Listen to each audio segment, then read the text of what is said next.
Ladies and gentlemen, welcome to episode 50. Holy shit. Episode 50 of Conservatish. You beat me already, and you started after I started. I always beat you. I am good at beating you. Welcome to episode 50. You can find Conservatish on iTunes, SoundCloud, Spotify, Google Play, YouTube, and anywhere else podcasts stream. Make sure you share this with your friends, the ones who are less offended by things.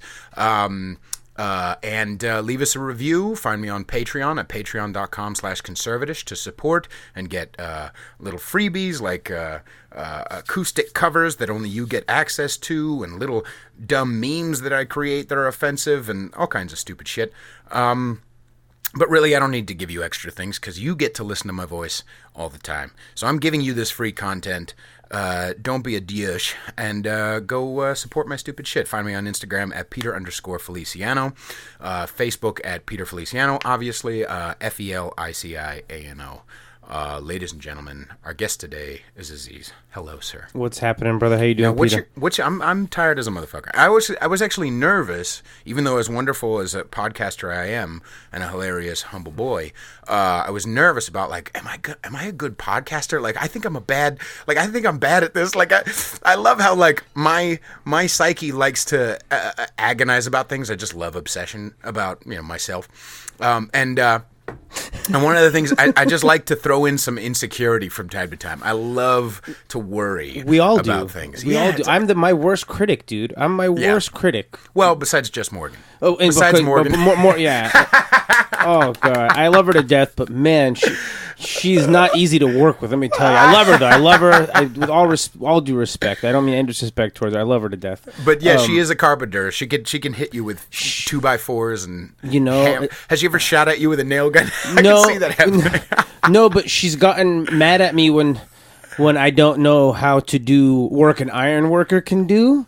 Really? And it's because, not literally, but kind of looking at me like, really? You don't know how to do this? I'm like, I wasn't an iron worker. You know what I mean? Like, you got to tell me what you want. And she was like, oh, yeah, okay. She doesn't know how to run a beautiful sandwich and coffee emporium. I mean, I try to tell her when she starts pricing her wood that she sells, her cutting boards and shit. Her wood. I'm like, how much are you selling that for? She's like, $60. I'm like, you mean 160?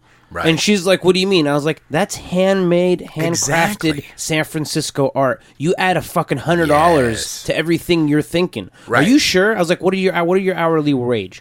I never thought about that. I was like, what do you want to pay yourself an hour, sweetheart? Exactly. Oh, maybe $60 an hour. Okay, if you want to pay yourself $60 an hour, and that wood costs you X amount of dollars, and it costs you 4 hours to build that one cutting board, do the fucking math. Right. Do the math. How much did you lose from the scraps? What do you do with the scraps? Can you make money off the scraps? Right. She's like, oh my God. I was like, think about the way I look at it is it's an omelet. How do you build an omelet? What do you need? You need veggies. So what do you got to do? They got to chop up stuff ahead of time. Right? How long does that take? How long does that take? Mm-hmm. What do you do? What do you do when you cook, half a box of bacon and you only sell a quarter of it? What do? You chop it up and you use it for the omelets. You know what I mean? That shit doesn't go bad overnight. Right. Especially when you buy good food. It lasts a few days, especially in the fridge, and then it's going to get used in a day or two.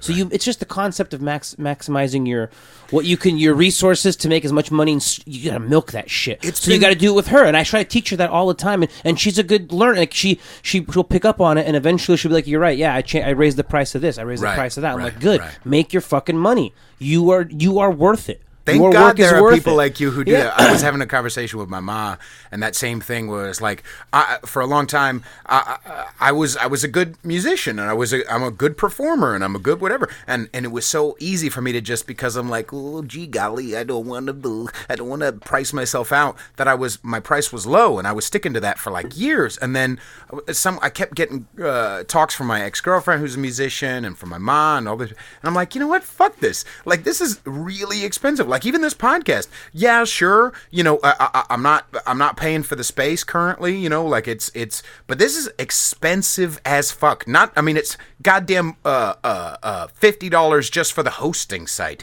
with all of the megabytes that I'm putting up there with all the, and then on top of that SoundCloud, on top of that YouTube, on top of that all these. It costs me an incredible amount of money to take off work to go come up here to the city from Pacifica. It takes an incredible amount of time, especially it took me to get up from Redwood City was like about 50 minutes today to get like this is not just a labor of love. This is like this is a money pit, and I'm slipping into it. I need to be real, you know. I mean, it costs me money to upkeep for my amplification, to upkeep for my strings, to upkeep for my guitar, to upkeep to like learn the songs. It takes me hours to learn songs and get them right and practice and practice and practice. Like, it's not enough to go, oh, gee golly, would you please? Oh, you know, like, no, my time not just my content is very valuable. But time is money, man. Exactly. Yeah. So good. Thank God for having people like you. Oh, yeah. Around, you no, know? like the other day, these two people were standing in line at my shop. By the way, so I own Moonlight Cafe in Bernal Heights, 634 Cortland Avenue. We've been there for almost 20 years. We do great breakfast, crepes, burgers, lunch, stuff like that. They were standing in line. Now, one of them, I think I recognize both of them, honestly. Not like regulars, but I know who they are. Like, I've seen them before. Sure. And one of them was talking they're talking to each other, and one of them looks at the menu, and she looks at her friend. She goes, I just can't. I can't bring myself to spend this much on breakfast. I just can't. I can't. It's not fair. And the other one's like, I was gonna buy your breakfast for you though. I mean, why are you doing this now? You know, right. Like we're out already. No, it's not no, I can't even get you to let's go somewhere else. No. And I'm just thinking, okay, fine, go somewhere else. Right. You're probably not going to spend much less. You might spend more. Go somewhere else. You're in San Francisco. Right. You just said like all your thing. We have shit that breaks down. I got 5 fucking fridges and freezers and a walk-in cooler. Right. You don't think that shit needs maintenance? Right. I got a hood that sucks up all this. You don't think that shit like all these? I got insurance. I got workers. They get paid more than a minimum wage. Right. You know, like I don't want to pay minimum wage. So I'm sorry. If you want to go and enjoy yourself in this city, it's expensive. Right. Bottom fucking and line. McDonald's no is right down the block if you'd like. Right Feel free to go down there and go save your $3 on your breakfast with pancakes and sausage and hash browns and all that. Go save your $3 or $4 or $5 and have diarrhea later on. That's up to you. It's your choice. McDonald's diarrhea is a very choice diarrhea. It's a choice. I must say, you have to. It's very, you feel kind of like cleaned out. You hate yourself in your blood for like 2 or 3 days, but you feel cleaned out. Your heart skips a beat once, but you're like, but now I cleaned out my colon, so it's good. You know? Right, exactly. It's better than Metamucil, you know. So, what's your comedy name? So I just go by Zee Ziz is I guess a shorter way of just saying my name with an apostrophe S. If someone wanted to find you on Facebook, Zee Ziz, just Zeeziz. Okay. And then Twitter, it's Zeeziz 634. Right. I believe I did. Nice. I think there might be the underscore in the middle. I'm terrible. And then my Instagram is the same thing. Okay. And my actual name is on LinkedIn, but I don't really use LinkedIn. So I don't, like it's one of those things. For comedy or for cafe? No. It's for anything. Like, yeah. For technically for comedy, but I don't use it. Like I said, I don't even use LinkedIn. Okay. Yeah. All right. I keep getting emails for notifications of people asking me to, hey, add me to LinkedIn. I'm like, I don't even have the app on this phone. Right, what is this? It was on my what is last this, phone. 2007? Leave me alone. I should do it for professional purposes for the coffee shop, but I'm not there yet. Maybe when my dad retires and I take over 100%, and then you'll be Mr. Z. Yeah, Mr. Z. Maybe if I just open a new, I don't know, we'll see. But yeah, so that's what I do, and then I just mainly hit up open mics like we were talking before we started, and then we do the variety show at the coffee shop. So it is a spot for me to practice and do stuff, and it's a little kind of like walking the line because it is my place of business, you know, and like people have said, hey, be careful, man, don't shit where you eat, or don't, you know what I mean? Or I'm like, no, I know, and I do my best to make sure I don't cross any lines or anything, you know. So you do the Tuesday's Child on Wednesday. Tuesday's Child on Wednesday, it's the third Wednesday of the month. Every third Wednesday of the month, you can get tickets on Eventbrite. We've been selling tickets on Eventbrite for a while now. I've performed there a number of times. You've performed there a handful of times. It's stand-up as well as music, as well as, storytelling. Storytelling, really good people. It's a great variety show. Morgan and I host. It's funny. I haven't performed since I went to LA. I went to LA for open mics. I did about like 4 open mics down there. How long ago? This was it was in what month was it? I mean, you performed at Moonlight, though. Yeah. Oh, yeah. Oh, okay. But no, I was there. I did it. I went in between. I want to say it was like before It was 2018. It was like end of last year. Like, Okay. Yeah. And I was supposed to go like in the middle of the year, but I got sick, and it was right before a trip going to Costa Rica, Mexico, and I didn't want to ruin that trip, so I postponed it. And the first day I was there, I didn't even perform. I was at a bar eating and having a drink. Yes, sir. And the bartender, who happened to be from San Francisco originally as well, overheard me talking to his friend, patron, whatever, that I do comedy, and I was there to do open mics. And he gave me his friend's email address and said he does he does a book show that he loves to get people that are just passing through that do this. Like, they're just coming to do open mics. Nice. So give him an email. He might put you on. If I was able to stay 2 more days, he would have given me a slot. That was the first day there, and I didn't even perform. Wow. I didn't even perform. So I felt the love down there a lot from people that, like, and even the open mics I did, everyone's like, "Oh, good, nice set, bro. Stick around. You should hang out." Right. Like, I felt that right away. I'm from here, and I have not felt that from almost most comics here. This is not an artistic city. This is not. It used to be, apparently, but it's not an art city. The comics, anymore. I feel. I'm not trying to criticize anyone because I love everyone that I've worked with at the shop. You know what I mean? And like, but I feel like I've only been thrown a bone so much. Right. You know what I mean? As opposed to like when I went down there, like I'm telling you, like the opportunity. I want to go back at least like once, maybe twice a year if I could. Like that's my goal. I'm not saying I want to be famous. I'm not saying I want to make it. But I just want to keep doing it just to do it. I like acting. I've been acting since high school. Beautiful. So it's like one of those things. Like I love improv. I just love making people laugh in general. Right. I think it's a fun thing to do. I think laughter is medicine. You know what I mean? It cheers people up. It can totally cure a bad day. You know. Right.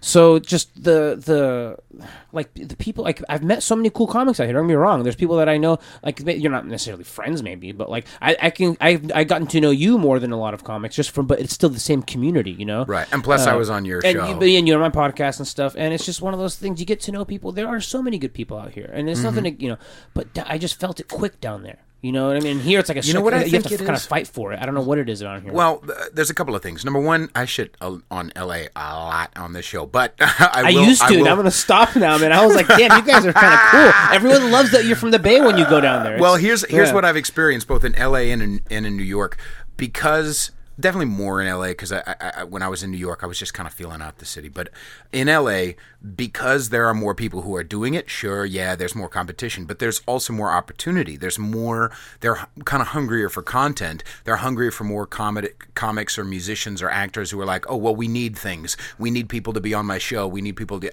so you get industry. More. Right. It's more people who are doing that. When you're around people who are doing what you're trying to do, it sharpens you. It gives you more opportunity. It gives you more access. It gives you more of a better mindset. Like, oh, okay, this is really serious. When I see somebody on Facebook or Instagram, sure, there is the bad side of it where you go, okay, they're flaunting it and I'm a piece of shit because I'm not doing what they're doing. But it also, hopefully, more often makes you go, oh man, I should be doing something similar. I should be doing something like that. Let me think outside the box. It sharpens you, and so I think being around people like that makes you go, oh wow, there's like a whole community of people who are trying to do this. Yeah, I love my city. Yeah, I love being in San Francisco. But this is the right place if you're in tech. Mm-hmm. This is not the right place if you're trying to do music. No. It's just not. And so many people have either moved away or they're hobbyists. You know what I mean? Like where they're really good or they're trying, they're doing stuff, but they're not. I mean, how far can you really get? I mean, even with Cobb's or Punchline, they want traveling artists. Really, they want that as far as headliners go. Are there a lot of headliners who are from San Francisco currently? I don't know, and that's the one thing too. I know at the SFCC and Curtis Matthews, I believe, SFCC, the San Francisco Comedy College. Okay. He's helped people launch their career. Some people that I've seen come out of that school, like one of the guys, Sal Kalani, he had a fucking Super Bowl commercial. Oh wow! He had a commercial that was on during the Super Bowl. Wow! So he's done well for himself. I know he's a traveling comic. He travels around. I've looked him up, and he still does comedy. Right. So you can, I think it's like it's a combination of things. It's the drive. Mm-hmm. You got to never give up. You have to never stop. You have to write every day, and you got to be able to afford possibly being broke for a while. Yeah. I run a business, so that's why I say I know I am not going necessarily to get famous right now. Right. But let's say, for example, 10 years down the road, and I'm still doing it, and I go to LA a bunch of times, and I end up meeting the right people down there. As long as like my pops is physically able and can help me, he told me, if you ever need to go away to do something like that, and especially if it's a possibility that you can make some money out of it and you can do something for yourself, I will totally hold the fort down until you come back and we'll deal with it, you know. That's so sweet. If I needed that, I can. And then let's say he, you know, doesn't want to and he retires and he's over it and he doesn't want to, I would hope that I have enough people that I can trust to keep the place running, and then I can go and come back and forth if I want. But I don't know. I'm not trying to plan too much for that part of the future as much as keep going with the variety show, keep doing comedy here locally, keep doing my podcasts, just have fun with it, and just. I mean, I don't even engage. I'm terrible on social media. I don't engage. Like, I have my page that I created for my podcast. I was just saying it the other day on my show. Right. Like, I'm sorry. I apologize for not updating it. I need to update it. So, like, I haven't posted anything. I've had so many people. In fact, you're one of the people who I just had another experience. You came in here and you're like, oh, yeah, I've listened to a couple of others, but I only saw 2 episodes on Spotify. I'm like, and then someone else who was actually on the podcast, John, who was on the podcast last week, was like, hey, where's the link? I'm like, are you out of your... how many times do I need to... So I'm like, am I doing something wrong? Am I not talking about how... That's why I started off the program saying, here's where you can fucking find what you're goddamn listening to right now. But I'm like, am I not... You know, there's working hard, but there's also working smart. And it's hard to do that. It's hard to figure out the right way to do that. You know what I mean? But what I like about what you're doing, same thing that I'm doing, is there are some people who, because they live with their mom or their dad, or because they're maybe going to a bunch of open mics, but they don't have the, like, hunger wouldn't be the right word, but like I have to make sure I'm self-supporting. Like, I have to, okay, Patreon is a couple of bucks, but like, I have to work really, I'm very busy because I'm doing a bunch of stuff over here and a bunch of, you know, I'm serving at a restaurant and I'm running down to, I was in Napa the other day doing a show. Like, you know, I'm, that's a lot of money. That's a lot of time, but the money was, excuse me, and the relationship was worth it. And the experience was worth it, and connecting to other people, and they love me and I love them, and making sure you're there on time, and making sure you stay a little later, and make sure you clean up, and make sure you're not being a jerk, and make sure, you know, like... go the extra mile, basically. You go the extra mile. Yeah. When I'm interested in making sure these things are... Like, I have the hunger to do that, you know what I mean? I wasn't always like that, but, you know, as an example, at a restaurant. Now, I'm sure you hire nice people, but when somebody lives with their parents... You know, when somebody's 17, 18, 19, it's like, you can tell, like, they're like, this is below them. Mm-hmm. It's like, you are 17. This is not below you. This is what you should be doing. You know what I mean? You should be a dishwasher right now. Right? Like, it's like that one bit Louis C.K. did, and he was like, oh, you're not doing this. Let's make you a director. That's how that shit works. Like, this isn't, you're way better than this, you fucking prick. You know what I mean? Like, right. It's so true. Right. Like, I have my work. He just texted me right now. Actually, he's one of my cooks, my chef's son. He was working with us actually, and he helps me on the register and his barista. And I don't know if he'll ever listen to this. I don't mean this is no. But I won't say anything wrong. Like, okay. I love the guy. He's a hard worker, and he was a hard worker in the beginning. I thought that he wasn't, but he, you know, like, you had to push him a little bit for certain things, and then sometimes he would. Oh, that's me. Okay, I'm sorry. That's all right. He would take things like personal when it's just, and then sometimes I might be harsh, I might be a little abrasive, but I don't mean it. And then even if I'm not, he'll like get quiet after. And then it took me a while, but you know, you gotta understand, this isn't personal, right? You know, this is business. If I said, can you please do that? I'm not trying to boss you around. Trust me, if I could do it myself, I would. Right. Like, the reason I'm asking is because I'm trying to do something else. You know, and sometimes, you know, when you have to be, you can't dedicate your attention to something because you know someone's going to distract you. So, like, that means customers are going to come in and I got to take their order. I can never focus on something. So if there's a problem, like a technical thing that needs my attention, when someone comes in to watch the register, I'm going to have them make sure they could do every single thing possible. I need to do this, you know? Right. So it's things like that. And then, like, so it just took a while, but now he realized, he understands, he knows. And we crack jokes when the time's right. And there's always a sense of humor there. You got to have fun, but at the same time, sometimes like, hey, do me a favor, seriously, stop talking and run the food out. Right. Because it's fucking getting cold, and you're sitting there trying to be funny, and you're not funny anymore, and you're shooting the joke with a shotgun. You're just killing it on the floor. Just go out there. And then he used to get upset, and now he doesn't. You know what I mean? Right. So now he knows, like, okay, he knows. And I think there's a perspective that we grow. Like, I've been a manager before at a cell phone store, at multiple cell phone stores, so I know how it is to, like, okay, you know, because I remember being younger and being like, this guy's not doing it. My hands are all dirty and blah, blah, blah, blah. Like, okay, yeah, but you're also here for 6 hours. Yes, you're standing in place and it's dirty and it's gross. But most of the time, sure, it happens where the bosses or the managers or the owners lose touch, quote unquote.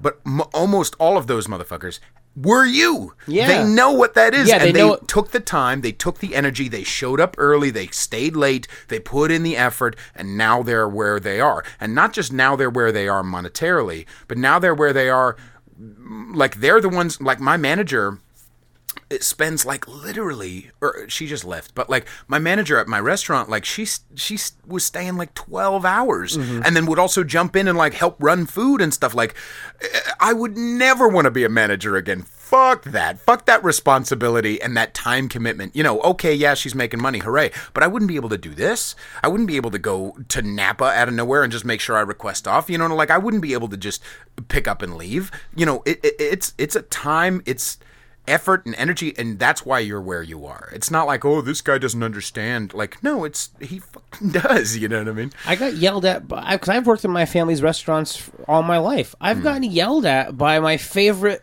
uncle. You know, I got yelled at by my favorite relatives, and not because they're yelling at me because they're trying to be. It's because it's fucking business. You know, like, and it was. I got a reminder of it when I was like in my early 20s, and I went and helped my uncle out a couple of nights a week because I wanted some extra side cash. You know, like some extra pocket money.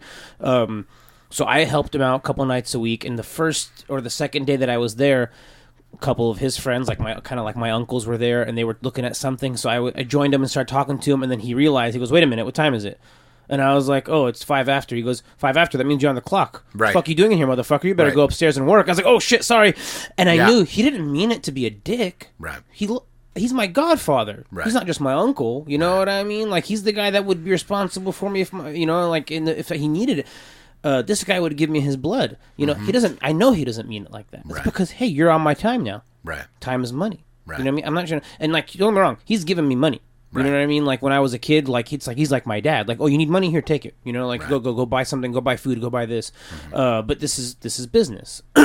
So that's another thing. I've learned that the hard way a long time ago, and I learned that not everyone knows that. Like through my worker, you know what I mean? Like when I realized, oh shit, so I'd apologize, and then the third time I was saying it like walking on eggshells. You know what I mean? You couldn't get nicer, and he's still the same reaction. Exactly. And that's when I pull him aside. Come here, I want to talk to you after work, man. Right. Listen, man, what's going on? You know, like listen, dude, seriously. Was it hard to transition that into your artistic endeavors as well? Oh, it helped me in all aspects, dealing with people, dealing with people. You know, like my dad's kind of a difficult person. We know someone else who's a difficult person. I'm not gonna say names. Right. But it's like, so that's helped me a lot. You know, as far as dealing with like other like comics and stuff, like I'm pretty like. I just, if someone's nice, I'm open, you know. And then if someone doesn't reciprocate or is not nice back or isn't like generate a conversation, then I mind my own. You know what I mean? Like I'm, you know. And then as far as creative, I'm not sure if like, I think like when I think about this experience I had once, I was this was probably 2013, and I had booked a show at Brainwash, rest in peace. And I had me playing guitar, I think, at the start of the show. And then I had some hip-hop and maybe some other guitarist. I can't really remember. And there were some artists that were late. I think the show was scheduled to start at like 7, and it was like 7:45. And I was the show runner. I was the booker, and I was supposed to start. And we had all night. But like... I was like nervous, and I was in my head, and some of the other artists weren't there, and I had to restring my guitar like at like 6:59. You know what I mean? I'm just thinking like, oh, it's not gonna sound right. So all that nervousness and weirdness, and it was weird, you know, interpersonally with the other artists, and I regretted it. And I was on the phone, I think, with my dad at the time, who's a musician, you know, been playing for like 40 years, amazing musician, and I was like, told him about it, and I was like. It might have been my old mentor. Anyway, I was on the phone with somebody, and I said, like, what am I going to do, or what does this mean, as far as like my experience? Like maybe they might be mad at me or whatever. He's like, no. What happens usually if you do that is not that people will be actively angry with you. They just won't book shows with you. That's the weeding out process. If you do that, if you're not responsible, if you're not professional, people won't book you again. You know what I mean? And so that's where it was like, oh, that's why I need to make sure I'm giving more than I'm taking, or having that mindset. I see what you mean by the question now. Yeah. No, the only times someone's asked, like Dave Zignoni asked me to be on a show, and I couldn't make it because I got sick, and then I also couldn't make a second time. And I told him ahead of time, way ahead of time, and I was like, "Can I do March?" So I'm on for March 12th, and he was like, "Totally understand, man. Like he's cool." Is that the one in Pacific? One in Pacific at Winters, cool. So I'm doing that in March 12th. And then there was a couple other times, like a friend that does stuff at Spanky's over in Katati, over in like Santa Rosa area. Okay. He booked me on. He said it was a paying thing, like everyone gets something in the hat. I never got anything when I left, and I talked. I didn't, he was cool. He was cool. He invited me after I had him on Tuesday, on Wednesday. Mm-hmm. And there was another person that invited me or asked me to be on to something, and then that didn't go through. The whole show got canceled. I forgot where that was. That was a while ago too. Right. But after that's what I mean. Like I haven't been thrown that bone as frequently, or you know what I mean. Like, right. but also not everyone does shows. You know what I mean. Sure. Like, and I know I don't put myself out there as much too. I know that's partly on me. Sure. So I'm at the moment. I'm happy doing Tuesday Child and open mics. I need to get back into doing open mics more here. I want to go back to LA. I had a really good time. I got like just good feedback from people, and it was nice to genuinely see other comics actually laughing, like genuinely laughing. It wasn't, you know what I mean? Like that's one thing that open mics here in the Bay, like unless you know people, a lot of the like not like there's times, trust me, I get like 2-3 people in a crowd that are laughing. Sure. But like especially when I used to go to Brainwash, I know rest in peace, I miss Brainwash, but when I would get there. Everyone would have all these pre-sign-ups, and everyone knew everyone. So I look at my name. I was like 19. All of a sudden, it's like 27, and I still haven't gone up. I'm like, "Yo, Tony, what's going on?" He's like, "Oh yeah, you're up next. You're up next." So who do I perform to? An empty house. You know what I mean? That started happening a lot. Right. But there's been quite a few times where there was like 3 people in the crowd, and I got all 3 of them. Right. And then it really helps you. You need that feedback, Mm-hmm. So when I was down in LA, the crowds were always full, and it was always a split between like maybe 15% audience and then like 85% comics. Okay. And yeah, not everyone's gonna laugh at everything, and not every it's the whole point of open mic. You try out shit, Right. But I did a lot of stuff that I know works here and that's worked before, and it worked. It worked every time. You know what I mean? Like I pretty much not killed every time, but I definitely got a good chunk of laughs. And there's a couple times where I definitely were like, "Hey, that guy was great, good, good shit, man, good stuff." Good. So it was nice, It was. So that's why I'm like, I want to go back. I want to go back there. Do you think a part of the good reception was, or not the good reception, because you're funny, so not the reception, but do you think a part of the attentiveness of the audience was the fact that you're new, and maybe these other comics have seen all these other comics before in San Francisco, so maybe they knew you were a traveling artist, and so that's why the comics were kind of more paying attention? Or honestly, probably no one's ever heard of me down there. You know what I mean? Like I highly doubt anyone. And then up here, there's a lot of, like I've spread out my open mics so many times that you rarely see the same people. And there have been times where like I get people like a lot of the time, especially depending on where you're at, when there's audience members, I'll get a few laughs here and there. Right. But I know Tony Sparks has said like well written. He's introduced me as well written a couple times. Okay. Which means that I know that because every time I was there, I would always have something that I actually was trying to work on because I was going to be doing it at the variety show. Nice. So it was helpful to get that feedback.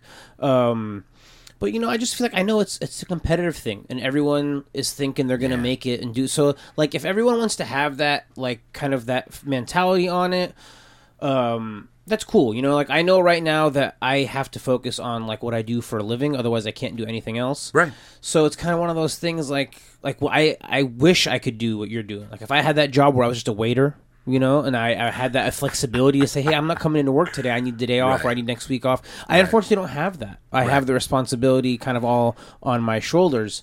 And but you're probably more financially secure than yes I am. And no. Yeah, yes and no, actually. You'd be surprised. Owning it, especially because, like, owning a business, you have a lot of expenses. You know what I mean? So there's times where, like, yeah, you try to save here and there, but there's sometimes where you literally can't save anything. Right. Like there's times where I don't want to say it's like paycheck to paycheck, but you're not making a lot. You know, like are there slow times? Yeah, there's slow times. And there's things that never go away. Like there's always your set expenses, and don't forget, for every person you employ, you pay taxes on that, and all those payroll taxes add up.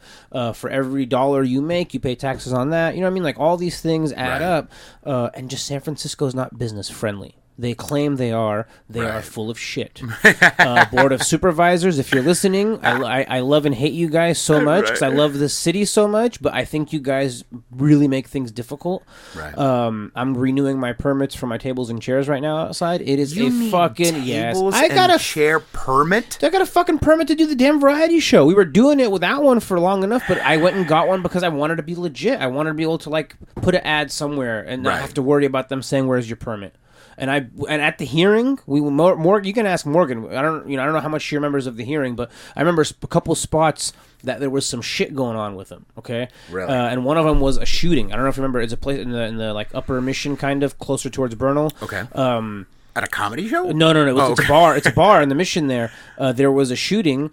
Somebody got shot, and ironically, the person that got shot, his wife works down the street from my coffee shop. She worked at Progressive Grounds, and her husband got shot and killed by the security guard, I think, and he wasn't even supposed to be carrying a gun, or it was some crazy. And by coincidence, that thing was going through its process. Like they lost their alcohol license, they lost their entertainment permit. The entertainment board oversees all of that they team with the ABC. Like they have my ABC license on file. You know what I mean? Like if they come into the variety show and I'm not serving food, but I'm selling beer and wine, I might get in trouble. You know what I mean? That's why we have to sell food. That's why I was always food being served. Right. That's my license restrictions. Right. So these guys actually would go, and it's one of the few departments of the city that will work at all hours of the day. And if they have to work on a weekend, they will. But they'll go out to your venue at 12 o'clock at midnight or 11 o'clock at night to make sure you're not selling alcohol, or that if your ABC license got reinstated, that you're not doing live entertainment. And that's what it was. It was at that stage for them. They one of the person that investigated said, I'm in charge of the thing, so and so, and I went out there at 11:30 p.m. so and so night,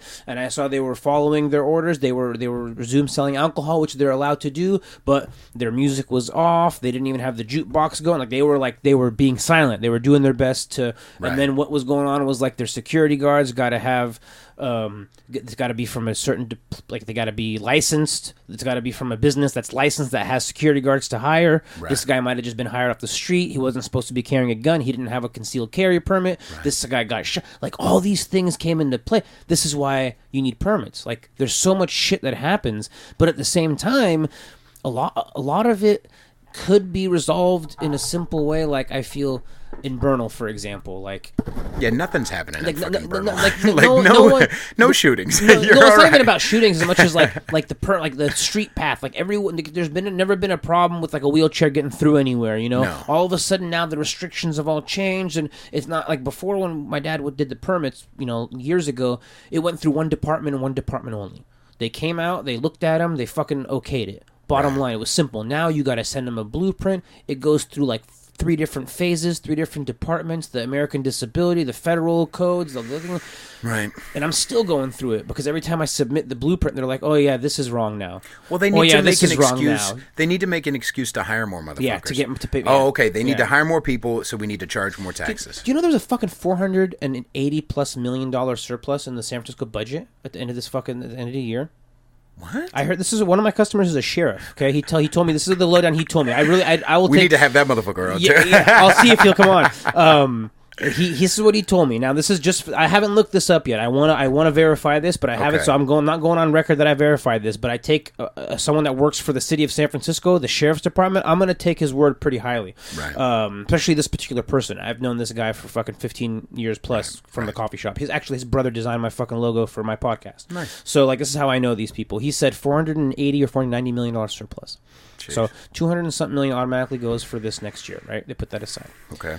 The other 200 something million gets divvied up for like roads, schools, infrastructure projects, right? That leaves about 165, 170 million, he said, roughly.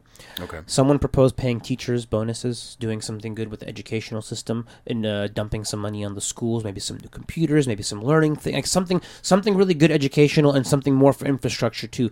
And London Bree suggests maybe no, we'll just give it to the homeless. And it's not. I'm not trying to not help the homeless. All right, like we were having this conversation. But, I fucking am. But I'm not saying. Like, I know homeless motherfuckers. You know what I mean? Yeah, thank you. It's not that they're like, oh, it's okay. Yes, sometimes they need help, but sometimes they need tough fucking love. Yeah. Yes. Thank you. I know. And trust. I grew up in this fucking city. I was just telling the guy earlier. I was. You know, like we were friends with the homeless people where my family's own businesses were. Man, like we were friends with them. They knew us as, oh, this is so and so's kids. Right. Like they would pretend, like they see you walking in the street, they'd say, "Hey, how you doing? Like, anyone fucking with you?" You're like, "No, we're cool. All right, good." Like it's no joke, man. They'll tell you straight up, "Yeah, you know, I fucked up my life, man. Don't do it. Right. Don't do it." You know, like you got family. I didn't have. Like they'll tell you. Hear the stories. You know, right. And there's some of them that say I could have and I didn't, and there's some that say I got injured and I got fucked over and I had no. And there's all these things, and so the ones that really can't do anything and they have nobody.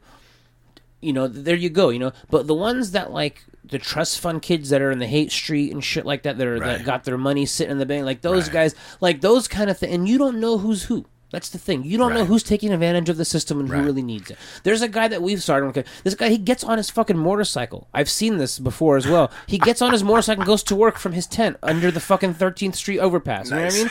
He's got a job and he's homeless. Right. So you know what I mean? Like, so sometimes you can tell. You know, yeah. One time I was walking through Tenderloin over by the Tenderknobbage. Over by the goddamn Glide Church, and there was this guy in a sleeping bag on the line there. And he was screaming at the top of his lungs, laying down on the ground, propped up on his elbows, screaming at a demon of some kind at the top of his lungs.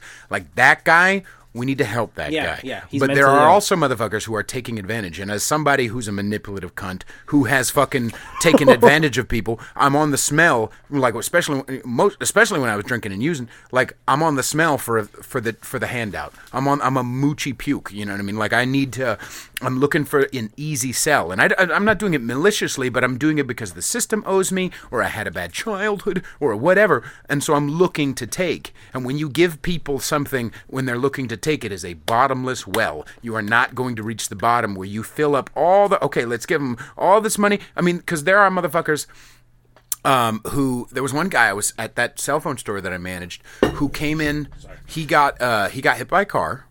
And so he would come in literally I want to say once a week. And we had these really expensive phones. I mean, it was 2008, so it wasn't very expensive. Now, looking back on it, I'm like, it was fucking 3G or whatever the goddamn hell. But the flip phone still, goddamn. Right, but like, he would come in, I lost my phone again. And he'd, be drunk. And he'd be like kind of, tattered clothes. But he'd, hand me that phone and give me a Bluetooth. And you know what? Give me a pair of nice headphones. And give it, like, he'd have all this money and he'd pay in cash because of this settlement that he got from getting hit by a car. But he was homeless and he was drunk and he was nuts, and he just would come in, I lost my phone again, I left it in a cab, and he would just pay cash everything. That guy did not need money.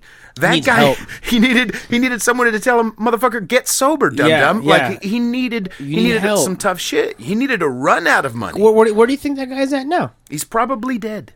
He's probably dead. You know, there's a guy, I'm glad you brought this up, because it's not like you don't know how many times I've given my breakfast to people on the street. Like especially when I was going to City College, all the time there was this one guy, younger, like in his probably 20s, maybe early 30s, or late 20s, or whatever.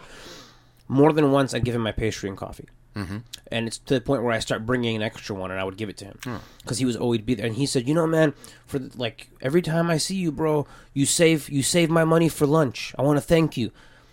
And you can tell he probably was a drinker and a user, but you could tell he was trying so hard to get sober. He looked healthier and healthier every time I saw him. Right. And like I said, being in the city at a young age, you can kind of tell the difference. Now, there's this guy that lives down the street. He lives down the street on Nevada in Bernal. He walks up and down the street. He looks disheveled. He's begging. He gets money from people. People want to buy him food at the shop. We would let them. He would come in and say, "How much is this, man?" He would try to bargain, and then he'd whip out a stack of cash. Right. And I would see the people that he lives with. So he lives with someone. What his situation is, I do not know. But the bottom line is he has a roof over his head, and there's people that look like they're able to take care of him. Right. Whether they take care of him or not, I don't know. Sure. He also smells like alcohol all the time. Yeah. So I'm going to put that into the I'm not trying to say assumption or judgment, but this is my hypothesis of it. He has a drinking problem. They're probably trying to get him clean. He doesn't want to, so maybe they don't enable him other than giving him a roof over his head. Right. So that's probably why he goes and begs. Right. He gets people to fall for it. They give him money. He buys more booze. He has more money. So one day he comes in. Someone buys him food. He starts yelling. I wasn't there. They told me about it. And I verified the story with everybody. He was yelling, "Where's my fucking food?" Really loud after someone bought him food after minutes of it. Right. So we said no more. So we kicked him out. So now when he comes in, I don't think I've ever yelled at a customer in my life. I've never raised my voice at the shop in my life. This guy, when he comes in, I make a point to say, how many times I gotta tell you, dude? Right. Go leave, please. Right. How many times, man? Right. And one time someone looked at me and I was like, I'm sorry.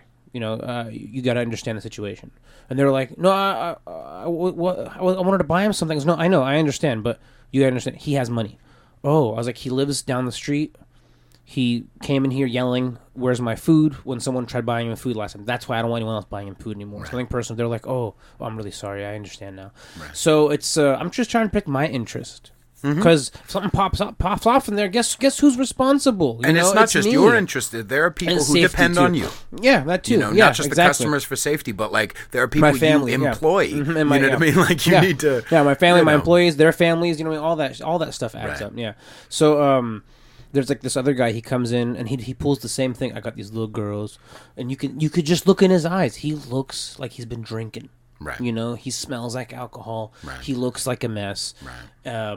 And it's the same sob story. I got 3 girls. Can I get anything? Can I get anything? Food you're going to throw away? Anything. I've given him a pastry here and there before. I've let him use a bathroom here and there before. Mm-hmm. But eventually, I was like, enough's enough. You know what I mean? Because I see him doing it to other people. Right. I have yet to see the 3 little girls. He's had 3 little girls for about 15 years now.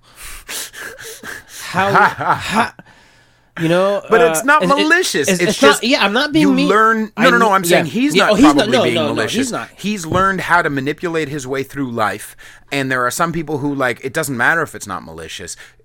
We don't need to enable whatever bullshit they've got in their lives. You know what I mean? I know that I drop off leftover bagels, pastries, things to Presida Park whenever I can. I used to do it when my girlfriend lived over the hill over there. I did it regularly for almost a year and a half, 2 years on the money every Saturday. What's Presida Park? Presida Park, it's just a park over on the other side of Bernal. Oh, okay. Yeah, so where my coffee shop is, way on the other side of the hill on the bottom. Still considered Bernal Heights. And my girlfriend was living on that side for a while, so I would go there regularly and I like clockwork, drop off fat ass bag of leftover bagels, whatever we didn't use that day, and pastries that we didn't sell that day. Right. And there was see, this is where I mean, there's a level of the homeless situation. There's a guy who by choice was homeless, living in that park. He was a veteran. Right. He could have gotten even better care than the average homeless person, because not only was he homeless and low income, he was a veteran. He got his check and he served his country. Right. He's been attacked. He was attacked multiple times, right? And he has a girlfriend who he sometimes will stay in her house, but he chooses to stay in the park. And I got to know him over the years. And he goes, man, you make everyone so happy. Everyone lines up with their coffee that they got or whatever they got, and they come in and I leave a spread out, pastries, bagels, Right. And then one day I didn't see him for a long time. So I was like, I hope he's okay. Maybe he's staying at his girlfriend's. Maybe he went and disappeared. So I'm walking away from dropping him off one night, and these 2 older looks like a mom and a daughter kind of thing. They go, "Hey, are you the bagel guy?" And I kind of turn around and I was like, "What?" She's like, "Are you the bagel guy?" I was like, "Yeah, why?" She's like, "Did you hear what happened to Steven?" I was like, "No, what happened?" They beat the shit out of him. I was like, "What?" She's like, "Yeah, these fucking punks, 6 punks came and just beat the shit out of him. They cracked his fucking head. He was bleeding from his head. Thank God there was a guy riding his bike that stopped him and they called 911. Right. But he almost died. He's in it's all bad." She goes, "So you're how long you been doing this for?" I was like, "For a little while now." She's like, I want to thank you. My sister, she's struggling and you've been helping keep her kids full. she just has to buy cream cheese and like deli meat to make her. But you've been feeding that, and I was just like, I wanted to cry. You know what I mean? Because I was just like, well, it's my pleasure. Anything, like I know I've been there before. Like my dad didn't know. We didn't know he was at this shop. He worked for people. He lived paycheck to paycheck. We were on Medicare before. We were on food stamps before, when I was a kid. So I've been there. And that's why I don't like. And we're not anything like. I don't consider myself wealthy. I don't consider myself rich. You know what I mean? Like it's like we're okay. But if I have a bad year, we could be fucked. You know what I mean? It's not. It's so fucking difficult in this city. They make it so expensive. But back to the bagels. That right there is where I know I can do my part, and I can try my best to do good deeds and help people out. And it's not that I don't want to believe someone, but I guess I've been there before. Mm-hmm. I've seen the people lying right in front of you, and then turn around and have a bottle of something when they didn't, instead of food. You know what I mean? So it's like, I'd rather give you food, to be honest. Like if I have the choice, and I'm gonna I've bought people food in the city before. Sure. Union Square, Haight Street, you name it. I buy them, and the ones that genuinely want it will say, yeah, please. And the ones that want something else will turn around and say no thanks. Right. Like we gave this guy on 19th Avenue. He was on crutches. He had one leg. We had burritos, and we waved him down, and he ran in the middle of the street. It's like, oh, you almost got me fucking run over for this. And he took it and he ran back and he threw it on the floor when he got to the safe side. I was just like, awesome. Wow, man. I was like, you were honest about it. Like, awesome. All right, yeah. So, so you see the differences, I also really enjoy, by the way, the part of that story. I really enjoy the fact that I just want to point out to all you single people out there that there is a homeless man who has a significant other, and you are unwantable. I just want to point that out. That you're unwashed ass. That an unwashed ass got that shit, and you ain't got nothing. I'm just. What are you doing wrong? But there's maybe he's setting up goals for us all. Really, Well, unfortunately, he passed away shortly after that. We found out. Yeah. So rest in peace, Stephen. So she's single. No, yeah, she's single. So now she's single. You can hook, yeah. All you need is some bagels. All right. Bagels and pastries, and she's your gal.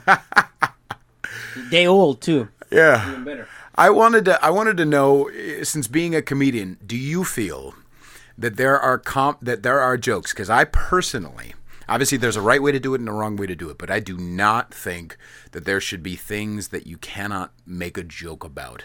And I wanted to get your comedic opinion about it. Can I tell you something? Now, I don't want to go into details, but there's a joke that I've done. I don't know if you heard it. You possibly have, because you've been music quite a few times at the shop. Yeah. Which, by the way, my girlfriend said, when we get married, if and when we get married, you have to sing our wedding. Yes, sir. So I may be in New York at that point. It's okay. We'll fly you out here. Don't worry. That's very nice. Oh yeah, we'll fly you. But no, it's my basketball. Did you hear my basketball joke or no? About how basketball takes too long? No, I don't. Okay. Remember. So, are you familiar with Oz, the HBO series Oz? Yes, I never watched it. Okay. I was too young. Okay. So it definitely, that's where I grasped the main of it. And I don't mean it like I don't mean it in any way. Motherfucker, just say it. Don't. So I say basketball takes because someone that mutual friend of ours was like, I found out people got offended from it at the shop, so I don't do it anymore there. Oh really? Yeah, okay. People really got offended. Yeah, so I say basketball takes too long. Right. And I know you can argue baseball has more games, but basketball is never over. When baseball's over, you gotta search the dark web to find anything about baseball. Basketball, there's the summer leagues, and then there's the rookie leagues, and then every other year they have the Olympic leagues. Right. So I say, what's next? The prison leagues? Right. I say, well, that's the exciting one. That's the one when you get bonus points for all the gang tattoos you have. Right. If you have a teardrop, that's double bonus. If you have enough teardrops to give you a free white girl. So now someone else also said no, that's racist, and I said how? Shut the fuck up. I said how? They said because who's the majority of the people that play basketball, and who's the majority of people in prison? The black people. And I said no, that's yes and no. You know what I mean? It's true. There's a lot. If you look at the stats, yeah, sure. But that's why I say if you watch Oz, that's where the humor comes from. I'd say gang tattoos. There isn't just gangs that are only black. No, there's gangs that are white supremacists. Absolutely. There's Latino gangs. gangs. Absolutely. And then the free white girl is a joke about basketball players and accused of rape and athletes. That's where that comes from. You get what I mean? I think it's funnier if you keep it black. Not necessarily the prison tattoos, but like the fact that most good, anyway, basketball players are black. I think you make it a white girl because, not to dissect it too much, because it is a funny joke. But like, I think you keep it a white girl because it is because they are majority black, and that makes it like you're almost like meta, like making fun of what the racists might think about black guys fucking white girls. You know what I mean? Like, that's just a joke. I don't mean anything by it. And the worst thing about it was the one person said she called it racist and sexist. She thought the white girl is like enslaving white women. And then I'm like, where did you get that? You know, from my closet. Thank you. Bitch locked up right now. Right. So I'm just like, where does that? That's your interpretation. And then they said, no, it's not. That's what it is. Right. And I'm just like, no, it's your I'm sorry. Right. A joke like that is open to interpretation. Correct. Okay. If you know who I am, I'm not trying to sound like Donald Trump here. I have friends of all races, religions, all creeds. I don't look at that for friendship. I look at that for, hey, what are you about? What's your culture about? What are you where are you from? You know, like I have a friend who's getting married recently. I mean, it's getting married soon. He's Indian. I've been to his sister's wedding. I can't wait to go to his wedding because they do the whole like like 7 motherfucking days. Yeah, like three or 4 days, and it's in Mexico. It's over abroad. So wait, okay. This sounds like the most fun awesome. thing. So a 3-day, 4-day Indian wedding in Mexico. Holy shit! And we're gonna go. We're gonna go before and go see someone else for Day of the Dead and stuff like that. Nice. So we're gonna be there for. So it's like taking it from me. And I wrote that joke with a random stranger at a fucking bar. Fun. I was telling him I hate how much I hate basketball because I sucked at it growing up and it's just annoying and it takes too damn long and it's always there. Like before the season's over, you know what I mean? You feel like preseasons are starting. You know what I mean? You're like, what the fuck? So he was like, "Oh, basketball's a great one, dude." And I was like, and then that's when he helped me with it. He started off with I was like, what do they have? They have the rookie leagues, the Olympic leagues, all these. And he goes, yeah, then they got the prison leagues. I was like, oh my God, that's hella good. I was like, that's when you get a bonus for gang tattoos, right? He goes, if you get a teardrop, that's double. Like, we both went back and forth with it. We both, and I don't even remember the guy's name. Right. And he said, that's yours, bro. Go for it. Like, that's yours. You take that, you know? Nice. And the white girl was another friend of mine who, ironically, is a black man. I told it to him, and he said, you get a free white girl. Thank you. And then I said, oh, but you better have a good lawyer. He goes, oh no, the judge. You get what I mean? Like, so he's upped it too, and this is for my boy Tyrone Thomas. You know what I mean? Like, this is a guy I met through social media. And this is the point. Genuine ass, real ass motherfucking black people don't give a fuck about getting. It's skinny. Was it a skinny, shitty white person? I don't. You technically know who they are. I can't even say it because you know who they are. Put it that way. You know who they are. It's connected to Tuesday's show. You know who they are. Yeah, I don't even want to say names right now. Put it this way. We can describe the person.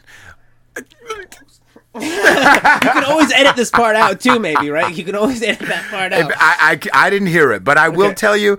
My experience is genuine ass black people don't give a fuck about me saying nigger, or don't give a fuck. Like genuine, funny lesbians don't care about me saying dyke. Like it doesn't matter. Especially if it's the context of something. Exactly. You know? Especially the context of comedy. If you're trying to make somebody laugh, going over the top in a humor, that's the whole fucking point. I've said the joke at the shop in front of black people, and they were the ones laughing the hardest, and the white people were like, should I laugh? Exactly. Yeah, you should laugh, because I didn't say anything about a race. You did.